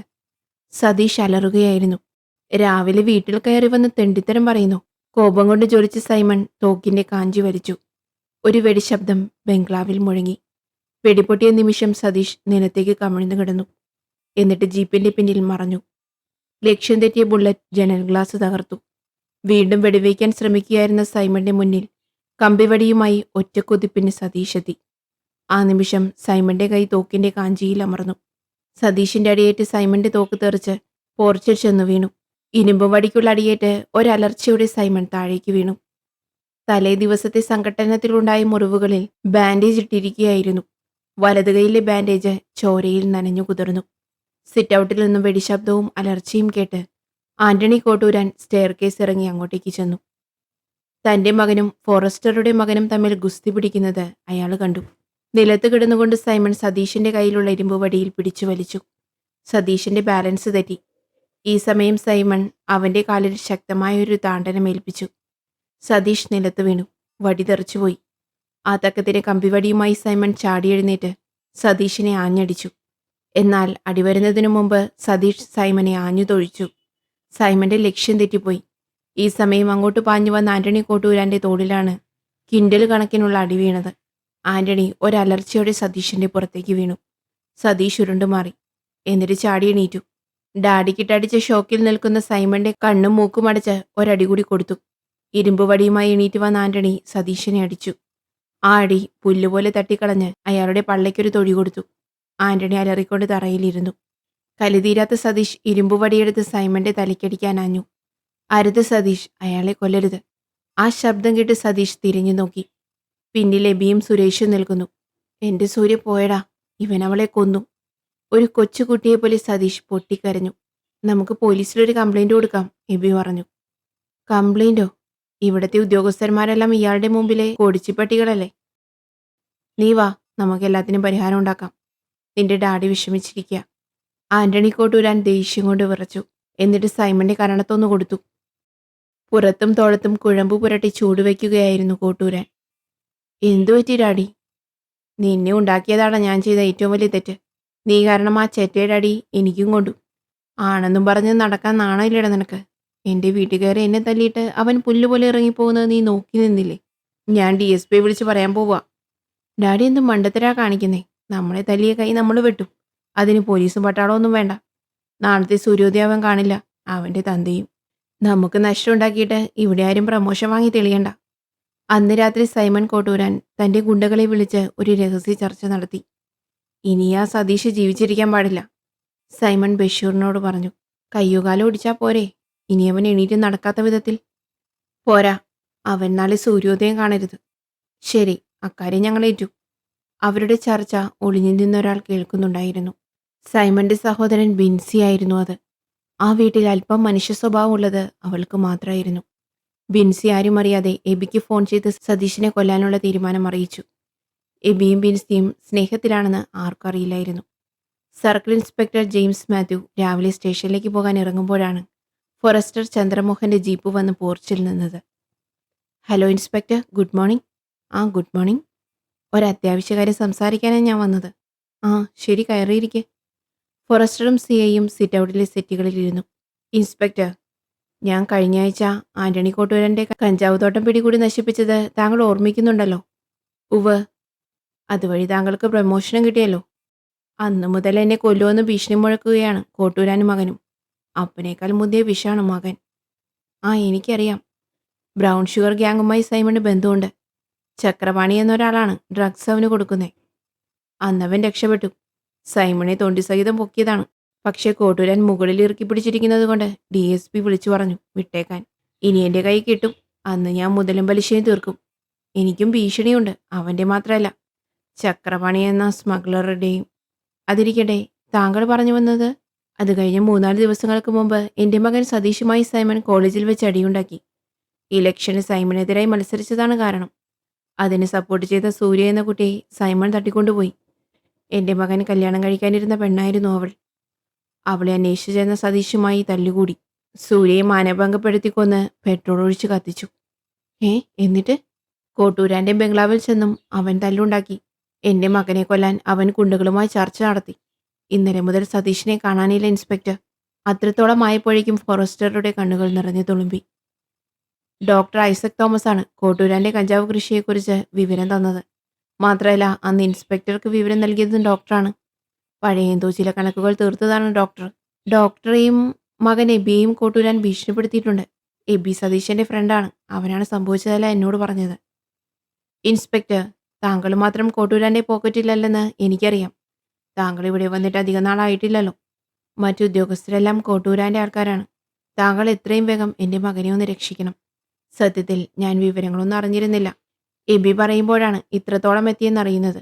പ്ലീസ് ഇൻസ്പെക്ടർ, എൻ്റെ മകൻ നഷ്ടപ്പെട്ടാൽ പിന്നെ ഞാനുണ്ടാവില്ല. അവനെ കാണാത്തത് മുതൽ അവൻ്റെ അമ്മ സാവിത്രി പച്ചവെള്ളം പോലും കുടിക്കാതെ ഒരേ കിടപ്പാണ്. മിസ്റ്റർ ചന്ദ്രമോഹൻ, താങ്കൾ ധൈര്യമായി പോയിക്കോളൂ. സതീഷിനൊന്നും സംഭവിക്കില്ല. എന്തു വേണമെന്ന് എനിക്കറിയാം. ഫോറസ്റ്ററുടെ ജീപ്പിന് പിന്നാലെ തന്നെ ജെയിംസ് മാത്യു തൻ്റെ ജീപ്പും വിട്ടു. അദ്ദേഹം നേരെ പോയത് ഡോക്ടർ ഐസക് തോമസിന്റെ ബംഗ്ലാവിലേക്കായിരുന്നു. മുറ്റത്ത് ഏതോ വാഹനം വന്നു നിൽക്കുന്ന ശബ്ദം കേട്ട് എബി വന്ന് വാതിൽ തുറന്നു. ഹലോ സർ, വരണം. എബി ജെയിംസ് മാത്യുവിനെ അകത്തേക്ക് ആനയിച്ചു. ഡോക്ടറില്ലേ? സർക്കിൾ ചോദിച്ചു. ഡാഡി രാവിലെ ഹോസ്പിറ്റലിൽ പോയി. മമ്മി? മമ്മി ഒരു ബന്ധുവീട്ടിൽ പോയതാ. പിന്നെ ഷെർലി കോളേജിൽ പോയി. എബി എന്താ കോളേജിൽ പോകാതിരുന്നേ? ഇൻസ്പെക്ടർ ഒരു സിഗരറ്റ് കത്തിക്കുന്നതിനിടയിൽ ചോദിച്ചു. ഇന്ന് ഞാൻ പോയില്ല. സതീഷിനെ അന്വേഷിച്ച് 1-2 സ്ഥലങ്ങളിൽ പോയി. നിരാശയോടെ അവൻ പറഞ്ഞു. സത്യത്തിൽ സതീഷിന് എന്താ സംഭവിച്ചേ? ഒരാമുഖവും കൂടാതെ CI വിഷയത്തിലേക്ക് കടന്നു. സർ, സൈമൺ കോട്ടൂരാനും ഗുണ്ടകളും ചേർന്നവനെ വകവരുത്തിയിരിക്കും. കാരണം? ഒന്നും അറിയാത്തവനെ പോലെ CI ചോദിച്ചു. എബി കോളേജ് ലക്ഷ്യം മുതലുണ്ടായ എല്ലാ സംഭവങ്ങളും ജെയിംസ് മാത്യുവിനെ വിവരിച്ചു കേൾപ്പിച്ചു. ബിൻസി തന്നെ ഫോണിൽ അറിയിച്ച കാര്യവും ഇൻസ്പെക്ടറോട് പറയാൻ മറന്നില്ല. ഓഹോ, എന്നിട്ട് എന്തുകൊണ്ട് നേരത്തെ പോലീസിൽ അറിയിച്ചില്ല? പോലീസിൽ അറിയിച്ചിട്ടും ഒരു കാര്യമില്ല സാറേ. അല്ലെങ്കിൽ സാറിന് തന്നെ അനുഭവം ഉണ്ടല്ലോ. അവനെ അറസ്റ്റ് ചെയ്തിട്ട് ഒരു ദിവസം പോലും ലോക്കപ്പിൽ അടയ്ക്കാൻ കഴിഞ്ഞോ? ഇവിടുത്തെ പല ഉദ്യോഗസ്ഥന്മാരും കോട്ടൂരാന്റെ ശമ്പളം പറ്റുന്നവരാ. അയാൾ പറഞ്ഞാൽ കൊലപാതകം ആത്മഹത്യയാകുമായിരുന്നു. എബി, എല്ലാ ഉദ്യോഗസ്ഥന്മാരെയും ഒരേ കോലുകൊണ്ട് അളക്കരുത്. ഞാനും അത്തരക്കാരനാണെന്ന് നിങ്ങൾക്ക് തോന്നിയോ? ഒരിക്കലുമില്ല സാർ. സാറിനോട് ഞങ്ങൾക്ക് ബഹുമാനമുണ്ട്. സാർ ഇതിന് തുമ്പുണ്ടാക്കുമെന്നതാണ് ഞങ്ങളുടെയൊക്കെ പ്രതീക്ഷ. തീർച്ചയായും. എന്റെ തൊപ്പി തെറിക്കേണ്ടി വന്നാലും തന്തയെയും മോനെയും ഒരു ദിവസമെങ്കിലും ഞാൻ ലോക്കപ്പിൽ അടയ്ക്കും. അതിരിക്കട്ടെ, ഡോക്ടറെ കോട്ടൂരാൻ ഭീഷണിപ്പെടുത്തിയിട്ടുണ്ടല്ലോ. അദ്ദേഹമല്ലേ ഫോറസ്റ്റ് ഡിപ്പാർട്ട്മെന്റിലും പോലീസിലും വിവരം നൽകിയത്? ഡാഡിയും കോട്ടൂരാനും നേരത്തെ ഇടപെടിയാത്ത സുഹൃത്തുക്കളായിരുന്നു. ഡാഡി അറിയാത്ത ഒരു രഹസ്യം പോലും കോട്ടൂരാനില്ലായിരുന്നു. എന്നാൽ എന്തോ ഒരു കാര്യത്തിന് ഡാഡിയും കോട്ടൂരാനും പിണങ്ങി. കോട്ടൂരാന്റെ മൂത്ത മകൻ ലിസിയെ ചികിത്സിച്ചത് ഡാഡിയായിരുന്നു. അവള് പെട്ടെന്ന് മരിച്ചതു മുതലാണ് അവർ തമ്മിൽ തെറ്റിയത്. കാരണം ഇതുവരെ ഡാഡി പറഞ്ഞിട്ടില്ല. അന്ന് തുടങ്ങിയതാണ് രണ്ടുപേരും കീരിയും പാമ്പും പോലെ. ഏതായാലും ഡോക്ടർ എബിയും സൂക്ഷിക്കണം. ഈ ചക്രപാണി ആരാണെന്ന് എബിക്കറിയാമോ? ഇല്ല സർ. ഒരിക്കൽ സൈമണിന് മയക്കുമരുന്ന് പാക്കറ്റുകൾ നൽകുന്നത് ഞാൻ കണ്ടിരുന്നു. പക്ഷേ അത് സാറ് പറഞ്ഞ അടയാളമുള്ള ചക്രപാണിയായിരുന്നില്ല. ഏതായാലും ഞാൻ വന്നിരുന്നുവെന്ന് ഡാഡിയോട് പറഞ്ഞേക്കൂ. ശരി സർ. ഡോക്ടറുടെ വസതിയിൽ നിന്നും ഇറങ്ങിയ സർക്കിൾ ഇൻസ്പെക്ടർ ജെയിംസ് മാത്യു നേരെ സ്റ്റേഷനിലേക്കാണ് പോയത്. അന്ന് രാത്രി CIയുടെ ഫോൺ ശബ്ദിച്ചു. അദ്ദേഹം റിസീവർ എടുത്തു. ഹലോ സർ, ഇത് ഞാനാണ്. SI ബാബു ശർമ്മ. സംശയാസ്പദമായ രീതിയിൽ ഒരു കാർ നാഷണൽ ഹൈവേയിലൂടെ തെക്കോട്ട് പോയിട്ടുണ്ട്. ഞങ്ങൾ കൈ കാണിച്ചിട്ട് നിർത്തിയില്ല. സാർ അന്വേഷിക്കുന്ന ചക്രപാണിയാണോ അതിലെന്ന് സംശയമുണ്ട്. വെള്ള അംബാസിഡർ. ഡ്രഗ് സ്ക്വാഡിലെ ഒരു ഉദ്യോഗസ്ഥരാണ് ഫോൺ ചെയ്തത്. ജെയിംസ് മാത്യു ക്വാർട്ടേഴ്സിലേക്ക് പോകാൻ തുടങ്ങുമ്പോഴായിരുന്നു ഫോൺ വന്നത്. ഉടൻ തന്നെ CI തനിച്ച് ജീപ്പിൽ നാഷണൽ ഹൈവേയിലേക്ക് പാഞ്ഞു. ബാബു ശർമ്മ പറഞ്ഞ സമയം വെച്ച് അദ്ദേഹം കണക്കുകൂട്ടി. ഏതാണ്ട് 3/4 മണിക്കൂറിനുള്ളിൽ കാർ താൻ നിൽക്കുന്ന സ്പോട്ടിലെത്തുമെന്ന് അദ്ദേഹത്തിന് തോന്നി. നിമിഷങ്ങൾ കടന്നുപോയി. ദൂരെ ഏതോ വാഹനത്തിന്റെ ലൈറ്റുകൾ കണ്ടു. ആ പ്രകാശം അടുത്തു വന്നു. ബാബു ശർമ്മ പറഞ്ഞ നമ്പറുള്ള വെള്ള അംബാസിഡർ കാറായിരുന്നു. സ്റ്റോപ്പ്. റോഡിന് നടുവിലേക്ക് ഇറങ്ങി നിന്നുകൊണ്ട് CI പറഞ്ഞു. പക്ഷേ കാറിന്റെ സ്പീഡ് കുറഞ്ഞില്ല. അതൊരിരമ്പലോടെ പാഞ്ഞു വന്നു. പെട്ടെന്ന് ജെയിംസ് മാത്യു വലതുഭാഗത്തേക്ക് ഒഴിഞ്ഞു മാറി. എന്നിട്ട് റിവോൾവർ എടുത്ത് വെടിവെച്ചു. തുടരെ തുടരെ 2 വെടിപൊട്ടി. കാറിന്റെ ബാക്ക് വീലുകൾ പഞ്ചറായി. മുമ്പോട്ട് പാഞ്ഞ കാർ ഒരു മൺതിട്ടയിലിടിച്ച് വലതുവശം ചരിഞ്ഞു നിന്നു. നീട്ടിയ റിവോൾവറുമായി ജെയിംസ് മാത്യു കാറിനടുത്തെത്തി. കാറിനുള്ളിൽ ലൈറ്റില്ലായിരുന്നു. ഇങ്ങോട്ടിറങ്ങി വാടാ, അദ്ദേഹം അലറി. അതിനുള്ളിലുണ്ടായിരുന്ന 2 പേർ ഡോർ തുറന്നു പുറത്തിറങ്ങി. ഹെഡ്ലൈറ്റിന്റെ പ്രകാശത്തിൽ CI അവരെ വീക്ഷിച്ചു. എന്താണ് നിങ്ങളുടെ പേര്? എൻ്റെ പേര് ബഷീർ. ഞാൻ പീറ്റർ. ഇരുവരും വിറച്ചുകൊണ്ട് പറഞ്ഞു. എന്താടാ കാറിൽ? ഒന്നുമില്ല സാർ. പിന്നെന്താണ് നിർത്താതെ പാഞ്ഞത്? അത് ഡിക്കി തുറക്കടാ. ഇരുവരും ഞെട്ടുന്നത് CI കണ്ടു. എന്താടാ, ചെവി തീരെ കേൾക്കില്ലേ? ഡിക്കി തുറക്കാൻ. റിവോൾവറിന്റെ ബാരൽ അവർക്ക് നേരെ ചലിപ്പിച്ചുകൊണ്ട് CI അലറി. അടുത്ത നിമിഷം അത് സംഭവിച്ചു. ബഷീർ മിന്നൽ വേഗത്തിൽ സർക്കിളിന്റെ തോക്ക് തട്ടിത്തെറിപ്പിച്ചു. എന്നിട്ട് ഇരുവരും സമീപത്തുള്ള കുറ്റിക്കാട്ടിലേക്ക് ചാടി. ജെയിംസ് മാത്യു പെട്ടെന്ന് റിവോൾവർ കുനിഞ്ഞെടുത്തു. അപ്പോഴേക്കും അവർ രക്ഷപ്പെട്ടിരുന്നു. ജെയിംസ് മാത്യു കാറിന്റെ ഡിക്കി പരിശോധിച്ചു. അത് പൂട്ടിയിരുന്നില്ല. വളരെ ആയാസപ്പെട്ട് അദ്ദേഹം ഡിക്കി ഉയർത്തിവെച്ചു. അദ്ദേഹം ഒന്ന് നടുങ്ങി. ഒടിഞ്ഞു മടങ്ങിയ ഒരു ശവം. പോക്കറ്റിൽ നിന്നും പെൻ ടോർച്ച് എടുത്ത് CI തെളിച്ചു നോക്കി. Oh my God! അദ്ദേഹം ഞെട്ടി പിന്നോട്ട് മാറി. അത് കാണാതായ ഫോറസ്റ്റർ ചന്ദ്രമോഹന്റെ മകൻ സതീശന്റെ വികൃതമായ ശവശരീരമായിരുന്നു. കുറച്ചു സമയത്തേക്ക് എന്തു ചെയ്യണമെന്നൊരു ഊഹവും സർക്കിൾ ഇൻസ്പെക്ടർ ജെയിംസ് മാത്യുവിനുണ്ടായിരുന്നില്ല. അദ്ദേഹം കാറിന്റെ ഡിക്കി താഴ്ത്തിവെച്ചു. എന്നിട്ട് ജീപ്പ് നിർത്തിയിട്ടിരുന്നിടത്തെത്തി. ജീപ്പിൽ കയറി വയർലെസ് മുഖേന സ്റ്റേഷനിൽ വിവരം അറിയിച്ചു. എന്നിട്ട് ഹോസ്പിറ്റലിൽ വിളിച്ച് ആംബുലൻസ് അയക്കാനും പറഞ്ഞു. അരമണിക്കൂറിനുള്ളിൽ 5-8 പോലീസുകാരും സബ് ഇൻസ്പെക്ടർ കുമാറും സംഭവസ്ഥലത്തെത്തി. CI അവരോട് വിവരങ്ങൾ ചുരുക്കി പറഞ്ഞ ശേഷം അടുത്ത പരിപാടിയെക്കുറിച്ച് ചിന്തിച്ചു. CI വാച്ചിൽ നോക്കി. സമയം 10:40. ഇന്നിനി പോസ്റ്റ്മോർട്ടം നടക്കില്ല, അദ്ദേഹം SIയോട് പറഞ്ഞു. ഒരു പോലീസുകാരൻ FIR തയ്യാറാക്കുന്നതിൽ മുഴുകി. ജീപ്പിന്റെ ഹെഡ്ലൈറ്റിന്റെ പ്രകാശത്തിലാണ് ആ കൃത്യം നിർവഹിച്ചത്. ശവത്തിൽ മുഴുവൻ പരിക്കുകളായിരുന്നു. കൈയും കാലും തല്ലി തകർത്തിരുന്നു. അടിയേറ്റ് തലയോട് തകർന്നു പോയിരുന്നു.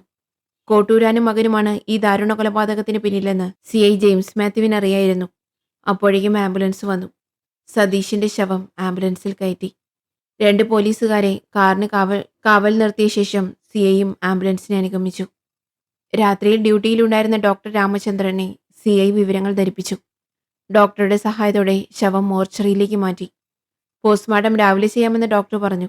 താൻ രാവിലെ എത്താമെന്ന് പറഞ്ഞ് ജെയിംസ് മാത്യു വീട്ടിലേക്ക് പോയി. ഫോറസ്റ്ററെ വീട്ടിൽ നിന്നും വിളിച്ച് വിവരം അറിയിക്കാനാണ് അദ്ദേഹം തീരുമാനിച്ചത്. എബിയും ചന്ദ്രമോഹനും പറഞ്ഞ കാര്യങ്ങളായിരുന്നു CIയുടെ മനസ്സിൽ. പണത്തിന്റെയും രാഷ്ട്രീയ പ്രതാപത്തിന്റെയും പേരിൽ മയക്കുമരുന്ന് ബിസിനസ്സും കൊലപാതകങ്ങളും നടത്തുന്ന ക്രിമിനലുകളെ കസ്റ്റഡിയിലെടുക്കാതെ തനിക്കിനി വിശ്രമമില്ല.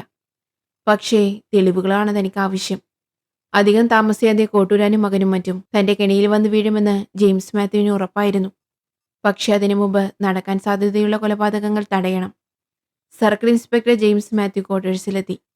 ബെല്ലടിക്കുന്നതിന് മുമ്പേ സോഫി വാതിൽ തുറന്നു. അദ്ദേഹം യൂണിഫോം അഴിച്ച് ഹാങ്കറിൽ തൂക്കി. ഞാൻ ചോറെടുത്ത് വയ്ക്കാം. സോഫി അകത്തേക്ക് പോയി. ലുങ്കിയെടുത്ത് ജെയിംസ് മാത്യു സെറ്റിയിലിരുന്നു. ഫോറസ്റ്ററെ ഫോൺ ചെയ്ത് വിവരം ധരിപ്പിക്കാൻ അദ്ദേഹം മറന്നില്ല. രാവിലെ ശവശരീരം പോസ്റ്റ്മോർട്ടം ചെയ്യുമെന്നും അറിയിച്ചു. ഫോറസ്റ്ററുടെ മാനസികാവസ്ഥ അറിയാമെങ്കിലും മകന്റെ മരണം അദ്ദേഹത്തെ അറിയിക്കാതെ പറ്റില്ലല്ലോ. അന്ന് കിടന്നിട്ട് CI ജെയിംസ് മാത്യുവിന് ഉറക്കം വന്നില്ല. സിഗരറ്റുകൾ ഒന്നിനു പുറകെ ഒന്നായി പുകച്ചു തള്ളി. തനിക്ക് നേരിടേണ്ടത് വൻ തോക്കുകളെയാണ്. ഉയർന്ന ഉദ്യോഗസ്ഥന്മാരും രാഷ്ട്രീയക്കാരും പോക്കറ്റിലുള്ള അവരെ തന്നെ പോലെ ഒരു സർക്കിൾ ഇൻസ്പെക്ടർക്ക് എന്തു ചെയ്യാൻ കഴിയും? അവന്റെയൊക്കെ മുമ്പിൽ താൻ വെറും സർക്കിളാണ്, വട്ടപൂജ്യം. അങ്ങനെയും ഒരു ചിന്ത അദ്ദേഹത്തിന്റെ ഉള്ളിൽ അങ്കുരിച്ചു. മാത്രമല്ല, ചക്രപാണിയും സംഘവും കോട്ടൂരാന്റെ പിന്നിലുണ്ട്. അവരിൽ ഒരാളെ പോലും തനിക്ക് ഇതുവരെ കസ്റ്റഡിയിലെടുക്കാൻ കഴിഞ്ഞിട്ടില്ല. അന്നാദ്യമായി താനിട്ടിരിക്കുന്ന യൂണിഫോമിനോട് ജെയിംസ് മാത്യുവിന് പുച്ഛം തോന്നി. നല്ല പേരോടുകൂടി തന്നെ സർവീസിൽ നിന്നും റിട്ടയർ ചെയ്യണമെന്നായിരുന്നു ആഗ്രഹം. പക്ഷേ ഗുഡ് സർവീസിൽ എൻട്രി മേടിച്ച അച്ഛന്റെ പാരമ്പര്യം നിലനിർത്തണമെന്ന ആഗ്രഹമുണ്ടായിരുന്നു. ചേട്ടൻ ഉറങ്ങുന്നില്ലേ? ഇന്ന് എന്തു പറ്റി? സോഫി ഭർത്താവിന്റെ അടുത്തേക്ക് ചേർന്ന് കിടന്നുകൊണ്ട് ചോദിച്ചു. ഒന്നുമില്ല, നീ ഉറങ്ങിക്കോ. അടുത്ത ദിവസം രാവിലെ ഫോൺ നിർത്താതെ റിങ് ചെയ്യുന്നത് കേട്ടാണ് ജെയിംസ് മാത്യു ബാത്റൂമിൽ നിന്നിറങ്ങി വന്നത്. സോഫി അടുക്കളയിൽ ബ്രേക്ക്ഫാസ്റ്റ് തയ്യാറാക്കുന്ന തിരക്കിലായിരുന്നു. നാശം! വെറുപെറുത്തുകൊണ്ട് അദ്ദേഹം റിസീവർ എടുത്തു. വാട്ട്? മോർച്ചറിയിൽ സൂക്ഷിച്ചിരുന്ന സതീശന്റെ മൃതദേഹം അപ്രത്യക്ഷമായിരിക്കുന്നു. CI ജെയിംസ് മാത്യു ഹോസ്പിറ്റലിലെത്തുമ്പോൾ ദുഃഖം കടിച്ചമർത്തിക്കൊണ്ട് ഫോറസ്റ്റർ ചന്ദ്രമോഹൻ അവിടെ നിന്നിരുന്നു. ഇൻസ്പെക്ടർ, എന്റെ മകനെ രക്ഷിക്കാൻ താങ്കൾക്ക് കഴിഞ്ഞില്ല. അവന്റെ ശവമെങ്കിലും. അദ്ദേഹം അത് മുഴുവിപ്പിക്കാൻ കഴിയാതെ തേങ്ങി. ഫോറസ്റ്ററെ ആശ്വസിപ്പിക്കാൻ CIക്ക് വാക്കുകളില്ലായിരുന്നു. അദ്ദേഹത്തിന്റെ തോളിൽ തട്ടിക്കൊണ്ട് CI മോർച്ചറിയിലേക്ക് ചെന്നു. ഡോക്ടർ രാമചന്ദ്രൻ അങ്ങോട്ട് വന്നു. ഡോക്ടർ, എന്താ ഉണ്ടായത്? CI ഡോക്ടറുടെ മുഖത്തേക്ക് നോക്കി. രാവിലെ ഫോറസ്റ്റർ മോന്റെ ശവം കാണണമെന്ന് വാശി പിടിച്ചപ്പോഴാണ് മോർച്ചറിയിലെത്തിയത്. എന്നാൽ സതീഷിന്റെ ശവം കിടന്നിടം ശൂന്യമായിരുന്നു. ഈ ഹോസ്പിറ്റലിന്റെ ചരിത്രത്തിൽ ആദ്യമായിട്ടാണ് ഇങ്ങനെയൊരു സംഭവം. ഡോക്ടർ ഇന്നലെ എത്ര മണിക്കാണ് ഇവിടെ നിന്ന് പോയത്? ഇൻസ്പെക്ടർ പോയി 1 അരമണിക്കൂറിനകം ഞാനും വീട്ടിലേക്ക് പോയി. മോർച്ചറിക്ക് നൈറ്റ് വാച്ചറില്ലേ? ഉണ്ട്. സാധാരണയായി അയാൾ നല്ല ഫിറ്റിലായിരിക്കും. നേരം പുലരുന്നതിന് മുമ്പ് ഏതൊരു വാഹനം കോമ്പൗണ്ട് കടന്നു പോകുന്ന ശബ്ദം കേട്ടെന്ന് ഡ്യൂട്ടി നഴ്സ് നളിനി പറഞ്ഞു. അവരൊന്ന് വിളിക്കാമോ? ആ, പിന്നെന്താ? ഡോക്ടർ ഒരു അറ്റൻഡറെ പറഞ്ഞു വിട്ട് നളിനിയെ വിളിപ്പിച്ചു. എന്തിനാ ഡോക്ടറെ വിളിച്ചത്? ഇൻസ്പെക്ടർക്ക് എന്തോ സംസാരിക്കാനുണ്ട്. നളിനി എപ്പോഴാണ് ഒരു വാഹനം കോമ്പൗണ്ട് കടന്നു പോകുന്ന ശബ്ദം കേട്ടത്? CI ചെറുപ്പക്കാരിയായ നഴ്സിനോട് ചോദിച്ചു. വെളുപ്പിന് 3 മണിയായി കാണും. സമയം ഇത്ര കൃത്യമായി ഓർക്കാൻ കാരണം? നിങ്ങൾ വാച്ച് കെട്ടാറില്ലല്ലോ. നളിനിയുടെ കൈത്തണ്ടയിലേക്ക് നോക്കിക്കൊണ്ട് സർക്കിൾ പറഞ്ഞു. 3 മണിക്കായിരുന്നു 44-ാം നമ്പർ ബെഡിലെ രോഗിക്ക് ഒരു ട്രിപ്പ് കൊടുക്കാനുണ്ടായിരുന്നത്. അത് കൊടുക്കാൻ മുറിയിലേക്ക് പോകുമ്പോഴാണ് ശബ്ദം കേട്ടത്. മോർച്ചറിക്ക് എതിർഭാഗത്തുള്ള കെട്ടിടത്തിലായിരുന്നോ നളിനി? അതെ സർ. ആ വാഹനം വ്യക്തമായി കാണാൻ കഴിഞ്ഞു. ജനലിലൂടെ നോക്കിയപ്പോൾ അത് ഗേറ്റ് കടക്കുകയായിരുന്നു. എങ്കിലും ഒരു മാരുതി വാനാകാനാണ് സാധ്യത. ശരി, നളിനി പോയിക്കോളൂ. ജെയിംസ് മാത്യു ചിന്തയിലാണ്ടു. കോട്ടൂരാന്റെ ഗുണ്ടകൾ തന്നെയായിരിക്കും ശവം തട്ടിക്കൊണ്ടുപോയത്. ഒരുപക്ഷെ വല്ല കൊക്കയിലേക്കും കൊണ്ടുപോയി തട്ടിക്കാണും. അല്ലെങ്കിൽ പെട്രോൾ ഒഴിച്ച് കത്തിച്ചു കാണും. ഇനി ശവശരീരം തിരിച്ചു കിട്ടാൻ സാധ്യത വളരെ കുറവാണ്. ചന്ദ്രമോഹൻ എവിടെ ഡോക്ടർ? എന്റെ മുറിയിലുണ്ട്. CI ജെയിംസ് മാത്യു ചന്ദ്രമോഹന്റെ അടുക്കൽ ചെന്ന് അദ്ദേഹത്തെ ആശ്വസിപ്പിച്ചു. എന്റെ തൊപ്പി തെറിച്ചാലും സതീഷിന്റെ കൊലയാളികളെ ഞാൻ അറസ്റ്റ് ചെയ്യും. താങ്കൾ സൂക്ഷിക്കണം. അത്രമാത്രം പറയാനേ CIക്ക് അപ്പോൾ കഴിയുമായിരുന്നുള്ളൂ. ഇനി വാക്കിലല്ല, പ്രവൃത്തിയിലാണ് കാണിച്ചു കൊടുക്കേണ്ടത്. ജെയിംസ് മാത്യു ജീപ്പിൽ സ്റ്റേഷനിലേക്ക് പോകുമ്പോഴാണ് എതിരെ ഒരു കാറ് പാഞ്ഞുപോയത്. അതിലിരുന്നയാളെ മിന്നൽ പോലെ CI കണ്ടു. ഒരിക്കൽ തന്നെ വെട്ടിച്ച് രക്ഷപ്പെട്ട ചക്രപാണി. റോഡിന് വീതിയുള്ള ഭാഗത്തിട്ട് അദ്ദേഹം ജീപ്പ് തിരിച്ച് കാറിന് പിന്നാലെ വിട്ടു. ആ കാർ ഹോട്ടൽ ഷാലിമാർ ഇന്റർനാഷണലിന്റെ ഗ്യാരേജിൽ നിന്നു. അതിൽ നിന്നും സൂട്ടും കോട്ടും ധരിച്ച് മുഖത്ത് കൂളിംഗ് ഗ്ലാസ് വെച്ച ഒരു മനുഷ്യൻ ഇറങ്ങി. അയാൾ റിസപ്ഷനിസ്റ്റുമായി എന്തോ സംസാരിച്ച ശേഷം കീയും വാങ്ങി ലിഫ്റ്റിലേക്ക് കയറി. പിന്നാലെ വന്ന CI ജെയിംസ് മാത്യു റിസപ്ഷനിൽ നിന്ന സുന്ദരിയായ യുവതിയോട് മുന്നേ പോയ അയാളുടെ റൂം നമ്പർ തിരക്കി. 245, 3rd ഫ്ലോർ. അവൾ മൊഴിഞ്ഞു. CI ഗോവണി കയറി 3rd ഫ്ലോറിലെത്തി. അദ്ദേഹം 245-ാം നമ്പർ മുറിയുടെ വാതിലിൽ മുട്ടി. അപ്പോൾ CIയുടെ വലതുകരം പാൻസിന്റെ പോക്കറ്റിലെ റിവോൾവറിൽ അമർന്നിരുന്നു. സാവധാനം മുറിയുടെ വാതിൽ തുറന്നു. നീട്ടിയ റിവോൾവറുമായി അകത്തേക്ക് കയറുകയായിരുന്നു CI ജെയിംസ് മാത്യു. ഓർക്കാപ്പുറത്താണ് മിന്നലാക്രമണം ഉണ്ടായത്. ചക്രപാണി CIയുടെ റിവോൾവർ അടിച്ചു തെറിപ്പിച്ച ശേഷം അദ്ദേഹത്തെ തട്ടിമാറ്റിക്കൊണ്ട് പുറത്തേക്ക് പാഞ്ഞു. ആ ആക്രമണം സർക്കിൾ പ്രതീക്ഷിക്കാത്തതായിരുന്നു. തെറിച്ചുപോയ തോക്ക് കുനിഞ്ഞെടുത്തുകൊണ്ട് ജെയിംസ് മാത്യു ചക്രപാണിക്ക് പിന്നാലെ പാഞ്ഞു. ലിഫ്റ്റിൽ കയറാതെ അയാൾ ഗോവണി വഴി താഴേക്ക് പാഞ്ഞു. പിന്നാലെ ജെയിംസ് മാത്യു. ഓടരുത്, ഐ വിൽ ഷൂട്ട് യു. ഓടുന്നതിനിടയിൽ സർക്കിൾ വിളിച്ചു പറഞ്ഞു. ചക്രപാണിയുടെ ലക്ഷ്യം അയാളുടെ കാറായിരുന്നു. ചക്രപാണി രക്ഷപ്പെടുമെന്ന് ഉറപ്പായപ്പോൾ ഇൻസ്പെക്ടർ നിറയൊഴിച്ചു. ഇടത്തെ കാൽമുട്ടിന് വെടിയേറ്റ് ഒരലർച്ചയോടെ അയാൾ നിലത്തു വീണു. വേദന കടിച്ചമർത്തിക്കൊണ്ട് അയാൾ ചാടിയെണീറ്റ് കാറിൽ കയറി. കൊള്ളിയാൻ പോലെ കാറ് പാഞ്ഞു. CI ജീപ്പിൽ പിന്തുടർന്നുവെങ്കിലും തിരക്ക് പിടിച്ച നിരത്തിൽ ചക്രപാണിയുടെ കാർ അപ്രത്യക്ഷമായി.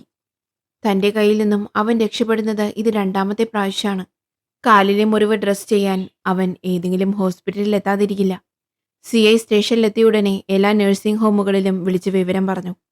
കാലിന് വെടിയേറ്റ് ആര് വന്നാലും അഡ്മിറ്റ് ചെയ്യണമെന്നും തന്നെ വിവരം അറിയിക്കണമെന്നും.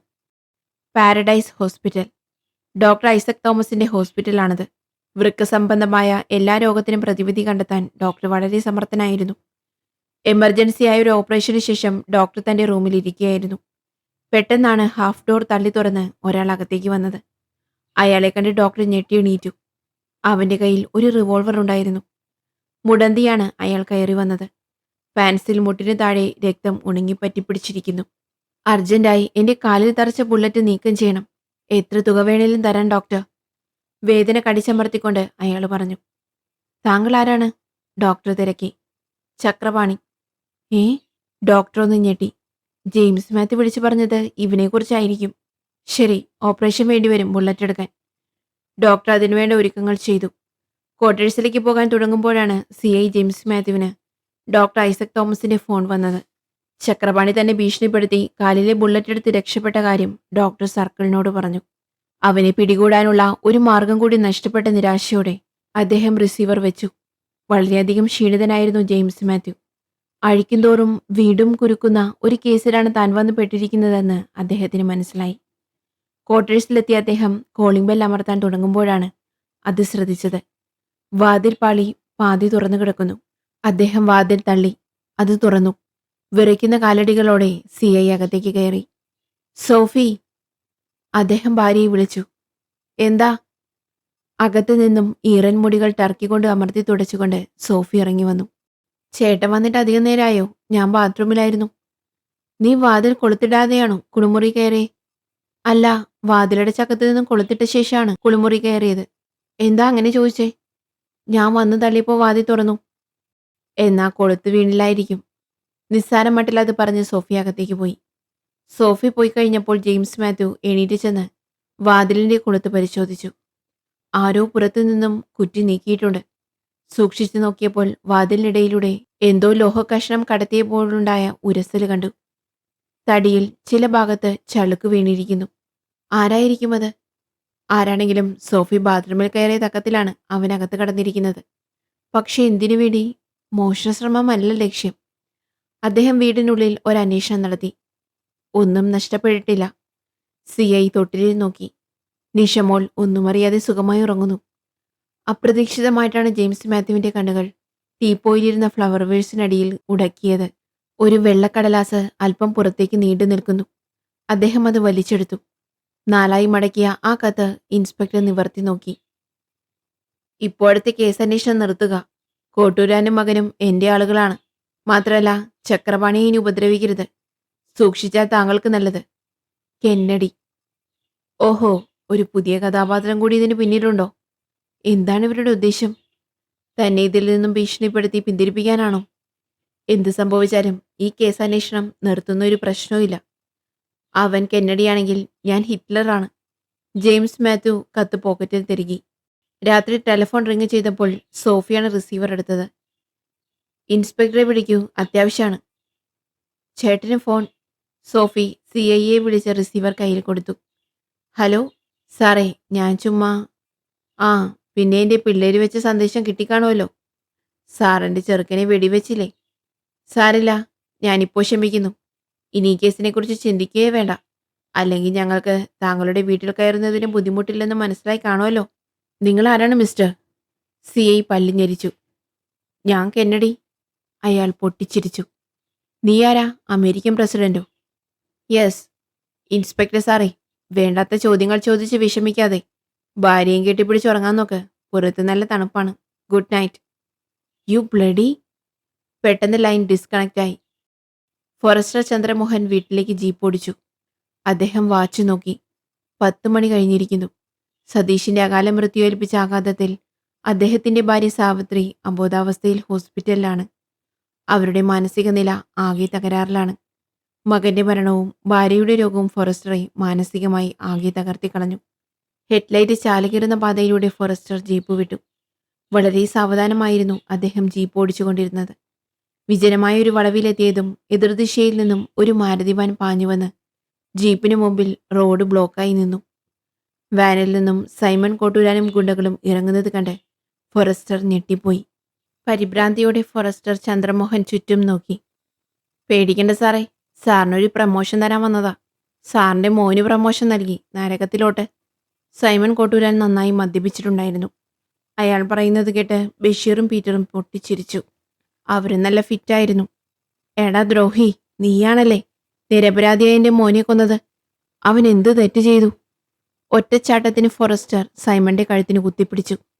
തന്ത തെറ്റ് ചെയ്താ മക്കൾ അനുഭവിക്കും. ബൈബിളിലും പറയുന്നുണ്ട്. സാറ് ബൈബിൾ വായിച്ചിട്ടുണ്ടോ? കഴുത്തിലെ പിടി വിടുവിച്ചുകൊണ്ട് നിസ്സാരമട്ടിൽ സൈമൺ പറഞ്ഞു. ഒരു തോക്കുണ്ടായിരുന്നെങ്കിൽ ആ നിമിഷം സൈമണിനെ വെടിവെച്ച് കൊല്ലാനുള്ള കോപം ഫോറസ്റ്റർക്കുണ്ടായിരുന്നു. ഓ, മറന്നു. സാറ് രാമായണമായിരിക്കുമല്ലേ വായിക്കാറ്? ബഷീറേ, നമ്മുടെ ബൈബിളൊന്ന് വായിച്ചു കേൾപ്പിക്കേ. പെട്ടെന്ന് ബഷീർ ഫോറസ്റ്ററുടെ 2 കൈയും പിന്നോട്ട് പിടിച്ചു തിരിച്ചു. അദ്ദേഹം വേദന കൊണ്ട് അലറി. ഈ കൈകൾ കൊണ്ടാണ് താൻ ഞങ്ങളുടെ തോട്ടം വെട്ടി നശിപ്പിച്ചത്. ലക്ഷക്കണക്കിന് രൂപയാ താൻ വെട്ടിക്കളഞ്ഞത്. സൈമൺ പ്ലീസ്, എന്നെ കൊല്ലല്ലേ. ഇല്ലടോ, കൊല്ലുന്നില്ല. തന്നെ മാമോദീസ മുക്കി ഞങ്ങളുടെ മതത്തിൽ ചേർക്കാൻ പോവുക. പീറ്ററെ, വെട്ടടാ അവൻ്റെ കൈ. ഈ കൈ കൊണ്ട് ഇവൻ ഇനി ആർക്ക് നാശമുണ്ടാക്കരുത്. പീറ്ററിന്റെ കയ്യിലിരുന്ന കത്തി വായുവിൽ ഉയർന്നു താഴ്ന്നു. ദിഗന്ധങ്ങൾ പൊട്ടുന്ന ഒരലർച്ചയും മുഴങ്ങി. ദൂരെ വളവിൽ ഏതോ വാഹനത്തിന്റെ പ്രകാശം കണ്ടപ്പോൾ സൈമണും ഗുണ്ടകളും മാരുതി വാനിൽ കയറി സ്ഥലം വിട്ടു. ആ വാഹനം അടുത്തു വന്നു. അത് എബിയുടെ കാറായിരുന്നു. വാനിൽ കയറി ഓടിച്ചുപോയ സൈമൺ കോട്ടൂരാനെയും ഗുണ്ടകളെയും എബി തിരിച്ചറിഞ്ഞു. കാറ് നിർത്തി എബി ഇറങ്ങി. അയ്യോ, ഇത് ഫോറസ്റ്റർ ആണല്ലോ. ബോധമില്ലാതെ രക്തമൊലിപ്പിച്ചു കിടക്കുന്ന ചന്ദ്രമോഹനെ എടുത്ത് എബി കാറിൽ കിടത്തി. എന്നിട്ട് കാറ് തിരിച്ച് തന്റെ ഡാഡിയുടെ ഹോസ്പിറ്റലിലേക്ക് വിട്ടു. ഹോസ്പിറ്റലിൽ നിന്ന് എബി CI ജെയിംസ് മാത്യുവിനെ വിളിച്ച് വിവരം ധരിപ്പിച്ചു. CI പെട്ടെന്ന് ഹോസ്പിറ്റലിലെത്തി. എബി താൻ കണ്ട കാര്യം CIയെ അറിയിച്ചു. 3/4 മണിക്കൂറിന് ശേഷം ഫോറസ്റ്റർക്ക് ബോധം വീണു. ഇൻസ്പെക്ടർ, സൈമണും ഗുണ്ടകളും എന്റെ കൈകൾ വെട്ടി. വീണ്ടും അദ്ദേഹം അബോധാവസ്ഥയിലായി. ഫോറസ്റ്ററുടെ ഒത്തിരി രക്തം നഷ്ടപ്പെട്ടിരുന്നു. ഡോക്ടർ ഫോറസ്റ്ററുടെ രക്തഗ്രൂപ്പിലെ ആളുകളെ പെട്ടെന്ന് സംഘടിപ്പിക്കണമെന്ന് ഇൻസ്പെക്ടറോട് പറഞ്ഞു. CIയും എബിയും ജീപ്പിൽ കയറി. അവർ 1-2 ആളുകളുമായി മടങ്ങിയെത്തിയപ്പോഴേക്കും ഫോറസ്റ്റർ ചന്ദ്രമോഹൻ മരിച്ചിരുന്നു. അടുത്ത ദിവസം രാവിലെ 2 പോലീസ് ജീപ്പുകൾ സിയോൺ വില്ലയുടെ പോർച്ചിൽ നിന്നു. അതിൽ നിന്നും ഏതാനും പോലീസുകാർ ഇറങ്ങി. ഏറ്റവും ഒടുവിലായി CI ജെയിംസ് മാത്യു സർക്കിൾ അകത്തേക്ക് ചെന്നു. അല്ല, ഇതാര്? സർക്കിൾ സാറോ? എന്താ ഈ വഴി? വഴിതെറ്റി വന്നതൊന്നും അല്ലല്ലോ, ഇരിക്കൂ. ആന്റണി കോട്ടൂരാൻ ഇൻസ്പെക്ടറോട് പറഞ്ഞു. അയാൾ അന്നത്തെ പത്രം വായിച്ചുകൊണ്ടിരിക്കുകയായിരുന്നു. പാവം ഫോറസ്റ്റർ ആയുസില്ലാതെ പോയി. പത്രത്തിലെ ഫോറസ്റ്ററെ കുറിച്ചുള്ള വാർത്ത വായിച്ചുകൊണ്ട് കോട്ടൂരാൻ പിറുപിറുത്തു. വേണ്ട, താൻ എന്നെ അങ്ങനെ ഇരുത്തണ്ട, CI പറഞ്ഞു. എവിടെ പുന്നാരം മോൻ? ഒന്ന് കാണായിരുന്നു. എന്തിനാ സാറേ, അവൻ വല്ല തെറ്റും ചെയ്തു? അതോ പെങ്ങൾക്ക് കല്യാണം ആലോചിക്കാനാണോ? തിളച്ചു വന്ന കോപം ഇൻസ്പെക്ടർ കടിച്ചമർത്തി. ഇവിടെ സംയമനം പാലിക്കുകയാണ് വേണ്ടത്. അല്ല, ഒന്ന് അഭിനന്ദിക്കാനാ. വിളിക്കടോ. ഞാനിവിടെ തന്നെയുണ്ട്. തിരിഞ്ഞു നോക്കി ഇൻസ്പെക്ടർ പിന്നിൽ നിൽക്കുന്ന സൈമണെ കണ്ടു. You are under arrest. എന്നെയോ? എന്തിന്? സാറ് രാവിലെ തമാശ പറയല്ലേ? ഫോറസ്റ്റർ ചന്ദ്രമോഹനെ കൊലപ്പെടുത്തിയതിന് നിന്നെ ഞാൻ അറസ്റ്റ് ചെയ്യുന്നു. കോൺസ്റ്റബിൾ, അതിങ്ങ് കൊണ്ടുവരൂ. CI ഒരു കോൺസ്റ്റബിളിനോട് കയ്യാമം കൊണ്ടുവരാൻ നിർദ്ദേശിച്ചു. ഞാനോ? കേട്ടോ ഡാഡി, സാറിൻ്റെ ഒരു തമാശ. ഷട്ടപ്പ്, സർക്കിൾ അലറി. ചൂടാകാതെ സാറേ, തെളിവ് വല്ലതുണ്ടോ? ഉണ്ട്. എങ്കിലും എൻ്റെ മകനായിരിക്കില്ല സാറേ. സാധാരണ അവനാണ് ചെയ്തതെങ്കിൽ തെളിവുകൾ കാണാൻ വഴിയില്ല. നിർത്തടോ. കോൺസ്റ്റബിൾ, ഇയാളെ വിലങ്ങ് വെക്ക്. വിലങ്ങ് വെക്കാൻ വരട്ടെ സാറേ. ഇത് കണ്ടോ, മുൻകൂർ ജാമ്യം. സൈമൺ പോക്കറ്റിൽ നിന്നും ഒരു പേപ്പർ എടുത്ത് ജെയിംസ് മാത്യുവിൻ്റെ കയ്യിൽ കൊടുത്തു. You bloody. CI സൈമണിൻ്റെ കരണത്തൊന്ന് പൊട്ടിച്ചു. നീതിയിലൂടെയും നിയമത്തിലൂടെയും കോട്ടൂരാനെ പൂട്ടാൻ പറ്റുമെന്ന് തോന്നുന്നില്ല. താൻ മനസ്സിൽ കാണുമ്പോൾ അയാൾ മാനത്ത് കാണുന്നവനാണ്. ഇന്നത്തെ സംഭവങ്ങൾ അതാണ് സൂചിപ്പിക്കുന്നത്. ഡോക്ടറുടെ മകൻ എബിയാണ് സാക്ഷിയെന്ന് അവന്മാർ അറിഞ്ഞ സ്ഥിതിക്ക് ഇനി വെറുതെ ഇരിക്കുമെന്ന് കരുതാൻ വയ്യ. അടുത്ത ആക്രമണം അവരോടായിരിക്കും. ഡോക്ടറെ നേരത്തെ നോട്ടമിട്ടിട്ടുള്ളതാണ്. ഡോക്ടറെ തേടിയാണ് CI ജെയിംസ് മാത്യുവിൻ്റെ ജീപ്പ് ഓടിയത്. എന്നാലൊരു വെടിയേറ്റ് ജീപ്പിന്റെ ഫ്രണ്ട് വീൽ പഞ്ചറായി. ജീപ്പിൽ നിന്നിറങ്ങിയ CIയുടെ മുന്നിൽ ചക്രപാണിയും കൂട്ടാളികളും നിൽക്കുന്നത് കണ്ടു. കൊല്ലടാ അവനെ. എൻ്റെ കാല് തകർത്തത് അവനാണ്. ഗുണ്ടകളുടെ തോക്കുകൾ തീതുപ്പി. അടുത്ത വീട്ടിൽ ചെന്ന് സ്റ്റേഷനിലേക്ക് ഫോൺ ചെയ്ത് മറ്റൊരു ജീപ്പ് വരുത്തി. അതിലാണ് ജെയിംസ് മാത്യു ക്വാർട്ടേഴ്സിലേക്ക് പോയത്. ഭാഗ്യം ഒന്നുകൊണ്ട് മാത്രമാണ് ചക്രപാണിയുടെയും ഗുണ്ടകളുടെയും തോക്കിൽ നിന്നും രക്ഷപ്പെട്ടതെന്ന് CIക്ക് തോന്നി. അദ്ദേഹം വാച്ചിൽ നോക്കി. 11:10. താനിന്ന് ഒത്തിരി വൈകി. സോഫി തനിച്ചിരുന്ന് പേടിച്ചു കാണും. സാധാരണ ഇത്ര വൈകാറില്ല. അദ്ദേഹത്തിൻ്റെ കാൽ ആക്സിലേറ്ററിൽ അമർന്നു. ചെകുത്താനും കടലിനും ഇടയിൽ പെട്ടതുപോലെ CIക്ക് തോന്നി. ഒരു വശത്ത് കോട്ടൂരാനും ഗുണ്ടകളും, മറുഭാഗത്ത് ചക്രപാണിയും കെന്നഡിയും ഗുണ്ടകളും. ആരാണ് ഈ കെന്നഡി? അവനും കോട്ടൂരാനും തമ്മിലുള്ള ബന്ധമെന്താണ്? എത്ര ആലോചിച്ചിട്ടും അദ്ദേഹത്തിൻ്റെ ചിന്തകൾ കൂട്ടിമുട്ടാതെ സമാന്തരമായി നീണ്ടുപോയി. യൂണിഫോമും തൊപ്പിയും വലിച്ചെറിഞ്ഞാലോ? മര്യാദകൊന്നും ഇറങ്ങിയിട്ട് എത്ര ദിവസമായി? പല പല ചിന്തകൾ അദ്ദേഹത്തെ ഭരിച്ചു. ക്വാർട്ടേഴ്സിലെത്തിയ CI ജെയിംസ് മാത്യുവിൻ്റെ ഉള്ളിൽ ഒരു മിന്നൽ പിണറുണ്ടായി. മുറിക്കുള്ളിൽ ലൈറ്റില്ല. വാതിലുകൾ തുറന്നു കിടക്കുന്നു. ഒറ്റക്കുതിപ്പിന് അദ്ദേഹം അകത്തേക്ക് കയറി. സോഫിക്കും മോൾക്കും ആപത്ത് പിടഞ്ഞുവെന്ന് ജെയിംസ് മാത്യുവിൻ്റെ മനസ്സ് മന്ത്രിച്ചു. അകത്തെ കനത്ത ഇരുട്ടിലേക്ക് അദ്ദേഹം തുറച്ചു നോക്കി. സോഫി. 2-3 ആവർത്തി അദ്ദേഹം ഭാര്യയെ വിളിച്ചു. പക്ഷേ യാതൊരു മറുപടിയും ഉണ്ടായില്ല. മതിലിനപ്പുറത്തെ വീട്ടിൽ ബൾബ് പ്രകാശിക്കുന്നത് CI കണ്ടു. ഇങ്ങോട്ടുള്ള ലൈനിന്റെ ഫ്യൂസ് ആരോ ഊരിയിരിക്കുന്നു. സംശയം തീർക്കാൻ അദ്ദേഹം സിറ്റൗട്ടിലെ ലൈറ്റിനെ സ്വിച്ചിട്ടു. പക്ഷേ ബൾബ് കത്തിയില്ല. പെൻടോർച്ചുമായി ഒറ്റക്കുതിപ്പിന് ജെയിംസ് മാത്യു മതിലിനടുത്തുള്ള ഇലക്ട്രിക് പോസ്റ്റിന്റെ അടുത്തെത്തി. ഫ്യൂസ് ആരോ അതിന്റെ ചുവട്ടിലിട്ടിരുന്നു. അദ്ദേഹം അതെടുത്ത് ഘടിപ്പിച്ചു. തിരിച്ച് ദ്രുതഗതിയിൽ സിറ്റൗട്ടിലെത്തി സ്വിച്ചിട്ടു. ട്യൂബ് ലൈറ്റ് കത്തി. തുറന്നു കിടന്ന വാതിലിലൂടെ അകത്ത് കയറി ജെയിംസ് മാത്യു അകത്തെ ലൈറ്റിട്ടു. അദ്ദേഹം ഞെട്ടിപ്പോയി.